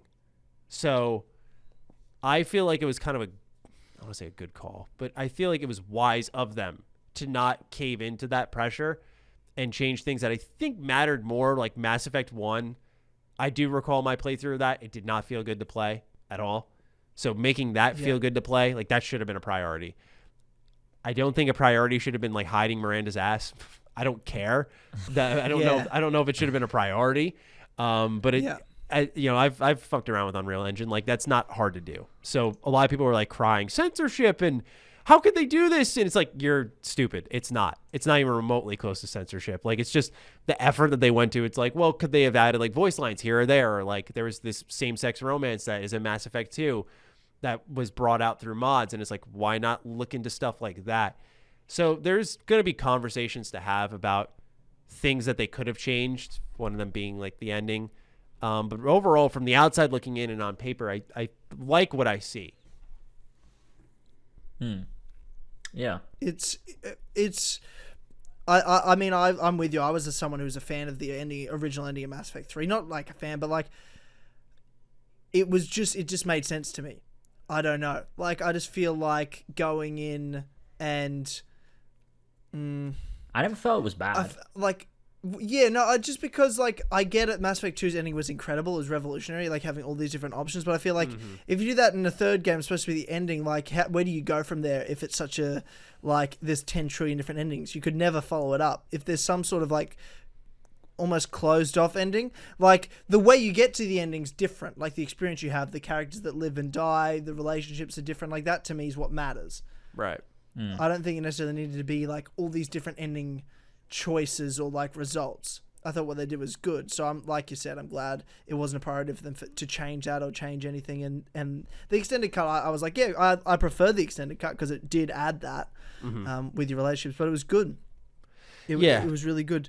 You almost forget though, like, I almost forgot until we were just talking about this. I just had this thing in my head where I'm like, oh yeah, I forget they're making Mass Effect 4 as well. Like, they're making another Mass Effect. Like, they just tease that. Yeah. Not I a wouldn't fan. vote to it. Not a fan. Well, here's the thing. I'm a fan of the idea of them going back to the Milky Way because Andromeda was that big of a failure in my eyes. And I don't say that lightly. Like, I don't like to squash Yeah, it the was a failure. idea of developers trying new things. And especially when you have, once again, kind of like what happened with 343 and Bungie. It's like, all right, you got this really good trilogy. Go try your own thing, man. Like, don't try to copy them. That's derivative work is not exciting. Yeah, we like more of a good thing, but if it's from like the same company, that's different. With Mass Effect going back to Milky Way, that's exciting. My problem actually has nothing to do with the game.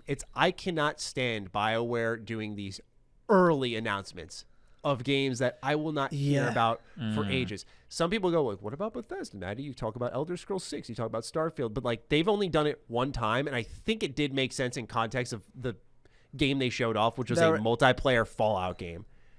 But like something where BioWare is. Maybe it's because knew they were going to cancel Anthem, so they were thinking to themselves like, "Hey, let's not just have that be our only news, and we have to have our fans know something's coming." But like both these games, it makes me sick to my fucking stomach when I just watch these prototype trailers run on, and they're like, "We want to make a great game." Of course you do, and then they show like whoever the main character is like rolling in like a no polygons in like a dev cell, and I'm like, what is this shit? Like, this is not hype, but EA is just obsessed with this creating of a feeling for the consumer, like they've seen something behind closed doors. That's like why they went away from EA Play or from E3 and did EA Play, because when they got their fans in there, their fans were getting early access. Like it created this exclusive feeling, this exclusive access to things, and it's like weird in my opinion because it just hurts the game in my eyes. I'm like, no one cares about Dragon Age 4 right now because you can't even see what it is. They just show concept art and, like I said, these like dev cells. I don't know who that should excite. And with Mass Effect, it's like that's coming after Dragon Age. So they just show up the CGI of Liara, and I'm like, okay, cool. Like Liara's there. That's intriguing. But I know now it's 2021. I probably won't have a remotely close answer until 2024. I know for a fact I won't, and that sucks because with Legendary Edition coming out this year, I'd say probably 3 more years till a new Dragon Age game. Like, you know, I might be overestimating that. I'll be honest, but it's their announcement cycle is like baffling to me. I genuinely don't get it. Yeah, That's true. Yeah, you're right. Good point. You're right.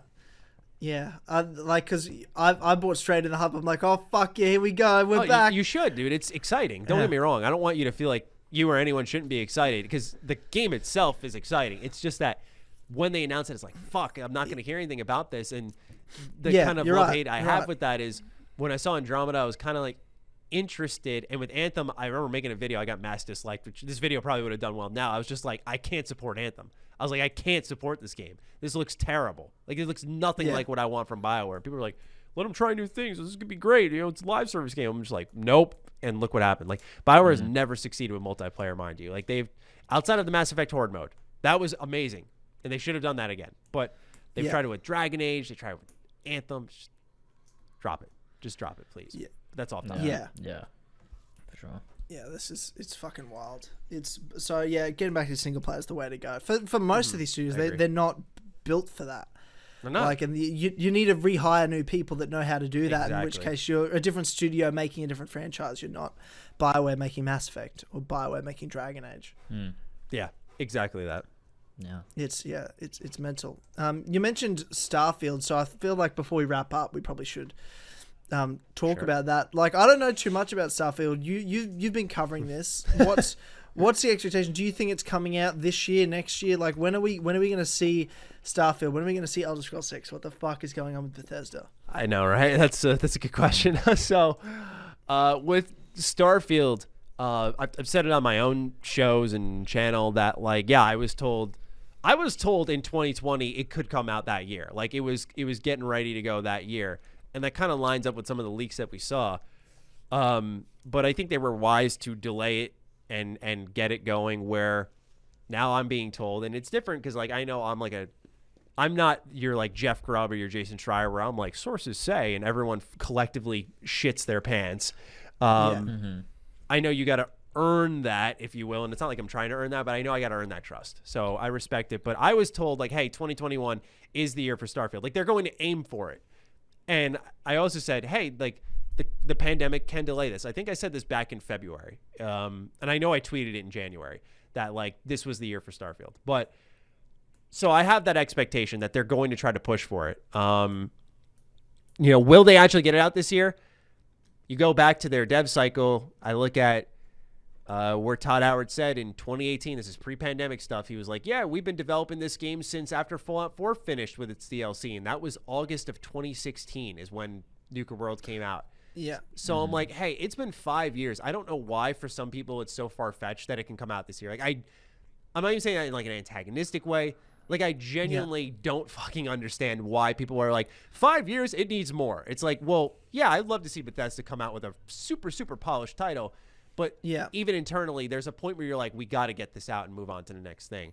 So I think 2021's the year. There's a chance it slips. A lot of people think that's like a covering of your ass for leaks in general. Like, it may slip, so I'm never wrong. It's like, no, the idea is like QA and game development in general, but really QA, like the testing of these games, the rigorous testing they need, and especially big games, AAA games. Like, I've talked to students who are in college who cannot test their game for their projects. You think a big studio can test theirs? That's kind of the problem. So that's why it may slip, is because they need time to test it. There are QA people who are like bringing their rigs in and out of offices. And obviously that stuff's going to loosen up as more people get vaccinated, and that's great. But right now that's not the case. So that's why it can slip. Overall, though, with its leaks, and we've seen a recent one where they had a survey on Bethesda's website saying, what intrigues you most? And they're like, creating your character, building your own home, or building your own spaceship. And in games, by the way, they specified like in a game. It's like, okay. So here are mechanics in Starfield. It's like, that sounds okay. It depends on what the focus is. Fallout 4 really focused on building a lot. And I think to an extent that took away from what makes Fallout. It's not a bad mechanic. I like it. But, if Starfield, you can like build your own cities and get people to come there, kind of like Fallout 4. But what Fallout 4 was missing was like, you didn't get like unique NPCs that could give you quests or that you can interact with, that if you invested time in building that place, there was a reward. So that was really inherently missing. So between that, space travel, like, I'm just hoping for Bethesda Game Studios meets Mass Effect, like going to different planets, landing on them in this kind of open Bethesda Game Studios nature, but the many races and political issues and good writing that is accompanied by a Mass Effect game, and like cool weapons and technology. Like, that's what I'm really hoping for. I'm expecting, since they are planning to release it this year, I would say it's a pretty safe expectation to look for it at E3. I'm almost certain it's going to happen, just because, not even if you don't want to take my word for it, I'm not talking to you guys, but just in general to like an audience, like if no one wants to take my word for it, like they just had a leak on their own website, by the way, like like it was sourced directly from Bethesda, and there was artwork of like a watch which matched up with HUD from a gameplay screenshot leak, and they had like all of these different types of assets leak, which came directly from Bethesda, but they looked like concept art. And it was titled Starfield Breaker image, or Starfield Breaker background image, something like that. And breakers are, if you go onto Bethesda Net and you inspect them, like you right-click and hit inspect, that's the title of their thumbnails for their articles on their own website. So it's like, clearly they're preparing a Starfield Breaker image to have a clickable article at the bare minimum. It's like, we're 1 month from E3. That's weird timing. So could this have been for like years ago and came from a CDN and it slipped through? Maybe. It's possible. I don't want to just fully confirm it, but like I'm strongly expecting it. I would be very surprised if in June we weren't like getting a teaser saying like, hey, we're going to talk more about this at E3. I'd be very shocked. Well, Bethesda are pretty good about like announcing their games, then showing their games, and then releasing the games in a short span of time. I mean, look at the Elder Scrolls 5. Like, that was a 12-month cycle between announcement, get to E3, show it off, get to November, release. Obviously, they announced Starfield, or teased it, and then nothing else. But then Fallout 4 was, like, announced at E3, show you the demo, release that year, 6 months later. Yep. So I wouldn't be surprised if that was the same case here. Get to E3, Starfield exists. Here's what it looks like. Here's how it plays. You get to play it November. That's release date. So it wouldn't be a big surprise. What I'm wondering though is it's been 10 years this November since The Elder Scrolls 5, and when the fuck are we going to get an Elder Scrolls 6? Like, that was one of the most important games of all time, one of the biggest games of all time, and there's been no follow-up to it. I don't understand how that wasn't a focus for Bethesda, and they've gone and done Fallout 76, they've gone and done Starfield. Like, I'm just blown away. Absolutely. Yeah, and it's almost admirable in a way, because it definitely is a cow they could milk to Kingdom Come, man. They could just keep going and pumping out Elder Scrolls games. So I do admire that they didn't leap on it, but I do think a decade, and it will be way more than a decade, that a wait for a new one, they kind of mismanaged that. And throwing a new IP in the mix, it makes me believe more and more that they're going to hand Fallout off to someone. That's just speculation on my own behalf. But I do feel like someone else has to be, because you can't just only do 76. I don't think that makes sense. Even if they do a new Fallout game, I don't think it'll take away from 76 as strongly as some people think it will. Give it time to breathe and grow. But yeah, I do think with Elder Scrolls, when it comes to 6, I remember Todd Howard saying, I don't know his exact quote, but I know he said that for 6, they didn't want to push it out because they had a very particular idea and they needed to wait for technology. So to me, that's exciting, right? That they didn't give me some half-baked idea for a new Elder Scrolls game. They're like, when we do this again, we want to break the internet, kind of like we did with Skyrim, where there was like this immense hype and there was really no game, in my opinion, that we saw quite like it. And you could see it influence design all over the place. And as much as I love Fallout, Elder Scrolls, it's kind of Bethesda's baby. They favorite it. They absolutely do. You can just tell in the way they make each series. Like the way 76 came out versus Elder Scrolls Online, night and day. Like, it wasn't even close. Like, Elder Scrolls was taken way better care of. Elder Scrolls Online wasn't that great at first, but with Tamriel Unlimited, like, it's fire. It's a good game. So my expectation is 2024, 2025, like in that year area, if all things go as we assume they will. But it could be longer. And my assumption of that is because they are implementing next-gen technology into it. And I fully anticipate it to, just by, of course, its year of release, be a next-gen exclusive. We don't know if that's the case for Starfield yet. I haven't heard anything on that. Todd Howard said he was like open to it, and like they're making it for next gen, but they're going to see if they can keep it on last gen. So with Elder Scrolls, like, my expectations are through the roof for that. And I know some people were like, that's foolish. But, I mean, Bethesda, as much as I love them, they'll never talk technology with you. They'll never be like, we're going to do this technological thing to blow you away. The fact that Todd Howard, of all people, said we need technology to do this thing is like they're thinking of something big. I don't know what. You know, like I think of the I wouldn't even say it's speculation. Bethesda kind of confirmed it themselves through an image posted on their own Elder Scrolls Twitter account.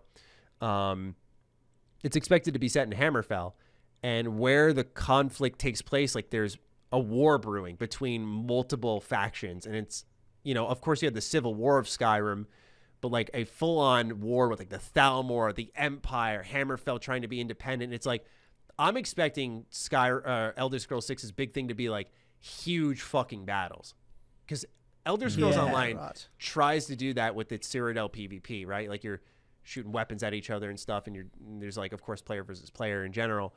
But with Elder Scrolls 6, like I'm thinking like they're gonna have like destructible environment, like sieges. Like I really think they're gonna take that route, because that's the only thing I can think of that I'm like, yeah, that'd be a cool thing to really focus on and be like your core selling point. Like, yeah, dragons in Skyrim, like that's a cool selling point. But this is like, no, this is like full of medieval sieges, warfare, battles. Like, yeah, it's like the stuff you'd see in like Total War, but you're playing it in a first-person perspective, almost sort of thing. Exactly that. And it's like you've never seen this done before, which that'd be super compelling. Not in the ground level, no. Yeah, where you're like part of this battle, and they've really got to work on this tech that allows you to simulate a real battle in real time whilst you're on the ground being part of it. It'd be very interesting.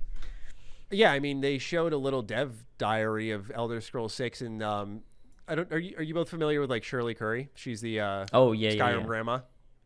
Yeah, I know. So they like scanned her into the game, and I don't know exactly what Bethesda's technology is for creating character models, but I mean, they were like doing a pretty realistic render of her to put her in game. And while it was to celebrate Elder Scrolls and its history, and of course, you know, it was just to also bring attention to like them supporting Skyrim Grandma and like immortalizing her in that. It was still like a moment of, oh my God, like that character model there looks better than anything I think I've seen from a BGS game. So you couple that maybe potential idea with how realistic it may end up looking. And, you know, that's what I'm truly excited for. No one knows anything about Starfield and how it looks, how it plays. We can speculate. We know there's going to be crafting, building, all that stuff. But I'm hoping that Starfield presents a lot of new ideas to separate itself, and it doesn't have like the Far Cry Assassin's Creed issue where you can feel the DNA of other games in this new IP. But if anything, like, I don't know if it'll end up being good. I think Elder Scrolls 6 is going to be the big swing for that company. Like, they're going to try to do some pretty, like, remarkable stuff compared to what they usually do. Yeah. Fuck. I hope so. I hope so. Yeah. I hope so, too. Expectations. I mean, after being so absolutely. into Yeah, after Skyrim, this it's long like of a this wait. needs to be another big game. And if it's just like a Fallout 4 or, you know, it's going to feel really like just not really near what I'm expecting. Like, did we wait for this? And I was waiting for Absolutely. Fallout 4 for a while. Like, Fallout 3 was one of my favorite games. I loved that. It was like my favorite RPG for such a long time. And Fallout 4 just didn't do anything close to what I expected from the next Fallout. It just really disappointed me. And if I got that with Elder Scrolls, it would just, I don't know. I don't know how I'd take that. Yeah, 100%. And Yeah. I get that, right? It would be I think it would be far more destructive of them than fucking up Fallout 76. Like, I think it would be if they released just a derivative familiar product in Elder Scrolls 6, it would be way more like, what are they doing? Like, it doesn't, obviously you want it to be amazing, but it has to be ambitious. It doesn't have to nail it and be incredible, but it has to like try really hard to do something like Skyrim did and like Oblivion did and like Morrowind did. Like, that's the thing. It's the DNA of Elder Scrolls. They try something pretty big each time, and they've had a pretty good track record. You know, Daggerfall, Elder Scrolls 2, like that game was fucking huge for its time. Like, that was it was procedurally generated, but you had cities, like you had a whole world you could roam, man. That was insane. I've also speculated that, not to go too far on about this, but like with Elder Scrolls 6, I was thinking like, hey, maybe if they don't do wars, like instead of just making it one region of Tamriel, it's like, what if you could just go across Tamriel? And that's like a pretty fucking bonkers idea. But, yeah. And I think that's kind of like the core of like Elder Scrolls Online. Like, that's what it's trying to do. But like, I can't help but think of that too and think, man, imagine if you're not just confined to one location, but it's like a continent, not an open world, an open continent. It's like, well, now we're talking. Now we've got multiple open worlds to explore. That could be something else too. That would be interesting. Also groundbreaking. So we'll see. Yeah, definitely. Fuck. Only time will tell. Yeah. Amazing. Well, Matty, thank you so much for joining us today. Absolutely. On the As Always podcast. It's been awesome having you on and chatting to you, getting to know you. So, like, obviously, we'll get you on again if you're up for it. Thanks, man. Appreciate it. Absolutely. Thank you for having me. Hope I didn't talk everyone's ears off too much. But yeah, thank you for having me. It was a blast, and I'd love to come back whenever you're open. We can start scheduling again. You know, let some new guests roll in, and then I'll come in fresh. And so I'm down whenever, man. Yeah. Awesome. Sure. Mate. That's great. Awesome. Well, yeah. Again, appreciate you stopping by. I know the audience will love you. And thanks for joining our little circle of the community. And until next time. And of course, to everyone listening, go support. We've got Matty's links are all in the description. If you're checking this out on the Four Pillars Network, go check out his videos. He's also over on Last Stand Media with the Defining Duke podcast, so go check that out as well. And support that. And of course, thank you to the great people over at patreon.com/as always for supporting us. If you like what you're listening to and I can't talk, and you want to hear more, head over to patreon.com/as always for just $1 a month. You get exclusive access to the best podcast on the internet. That's the Clubhouse podcast. Over 100 episodes to stream right now. Early access to the Dynamite Show. Videos James puts out. Great perks and rewards as well, including the $5 tier and up, where you get to be on the credits of this podcast. So here is this massive list of mental names you will put out that I got to thank. So appreciate all these people for supporting us. So we have, once again, A cereal bowl would make a better vessel. Aldrich, Avery Dobbs, Clark 53, Damien, Ferrantino, Flash Paradox, Franco, Jesper Olsen, King Richard III, Real Kermit Cinema, Robbie, Ryan Hafer, Tristan Weaver, Viridian, Ballsack 47, Aragon, Henry, Justin, Kimasaba Gamer, Cream Pies, Lumistrad, Mario 5380, Ooga Booga, Chinga Wooga, Tugga Mugga, Luga Suga Vuga, Pugga Ruga, Suga Zuga, Yuga Duga. Is Tyler breaking up for anyone? Is that just me? Yeah, I didn't want to say anything because all I heard was Am I breaking up? I wasn't sure if that was just on my end or whether that was Tyler. Well, it's fine. My recording will be fine. Okay, you just keep cutting out for like 10 seconds at a time. No, it's all right. You'll know when I finish. You'll know when I finish. All right, we'll just sit in silence. Seth, Zacharias, aka Kieran, Adam Sunling, Alfie Robert, Andy Cure, Angel of Harlem, Anonymous 1K, Big Dick 666999, Ben Davis, Ben Higgins is thankful for his stick brethren, Benedict Clubbers, Biggest Fucking Virgin, Bodge, BQ Overlord, The Elder, Brian Ford, Christian0210, Chunky Malhar, Connor DeRose, Bully in the Alley, Emil Catborg, Evan the Kitty, Fishy, Furious Coco, Gene, Gimme a Penis, Ginkgo Swag, God Bless the Visionary, Zach Schneider, Greenie's Weenie, Greg Heffrey is the greatest character in all of fiction. Gwen Hughes, Harrisy, aka Bad Assassin, Hooky, Idiot Strength, Jack Nichols, Jack DG1998, Jaden B. Bennett, Joe the Founder Scarab, PS Try to Beat My Brotherhood console speedrun record, Tyler You Pussy, Josh Duvillier, Josh J. Anderson, Josh Romora, Kassassin, Christian Rowe, Kyle, Lady Litzomania, Liam, Luca, Louis De Leon, Master Bass, Max H, Milk Boy, Nick Miller, Auto1908, Otaku World 7, Owen Big Brain Brain, Philip Stillwagon, Radok, Rav Jai, Samwise the Sassy, Son of a Bitch, OG Doggo, Sparky Bucks, Spectral Division, not the Assassin game due to the Viking Saga flashbacks, also Damon 2, The Blue Cow, they call me the Greenie Bearer, but Assassin Christmas is long gone, aka Connor, Tim Allen, TJFL, Trajan, Markion Young, Tristan Oberfeld, Walshy, Winona Ryder, aka Lindsay from Destination Wedding, You Absolute Thilly Thothage, and Zeppo. Thank you to Adventures Labs for down this podcast. Beautiful. Nailed it. Matty, you've got a taste of chaos. You've just got a taste of absolute chaos. Did I hit stop That's what my recording? list is. Yeah.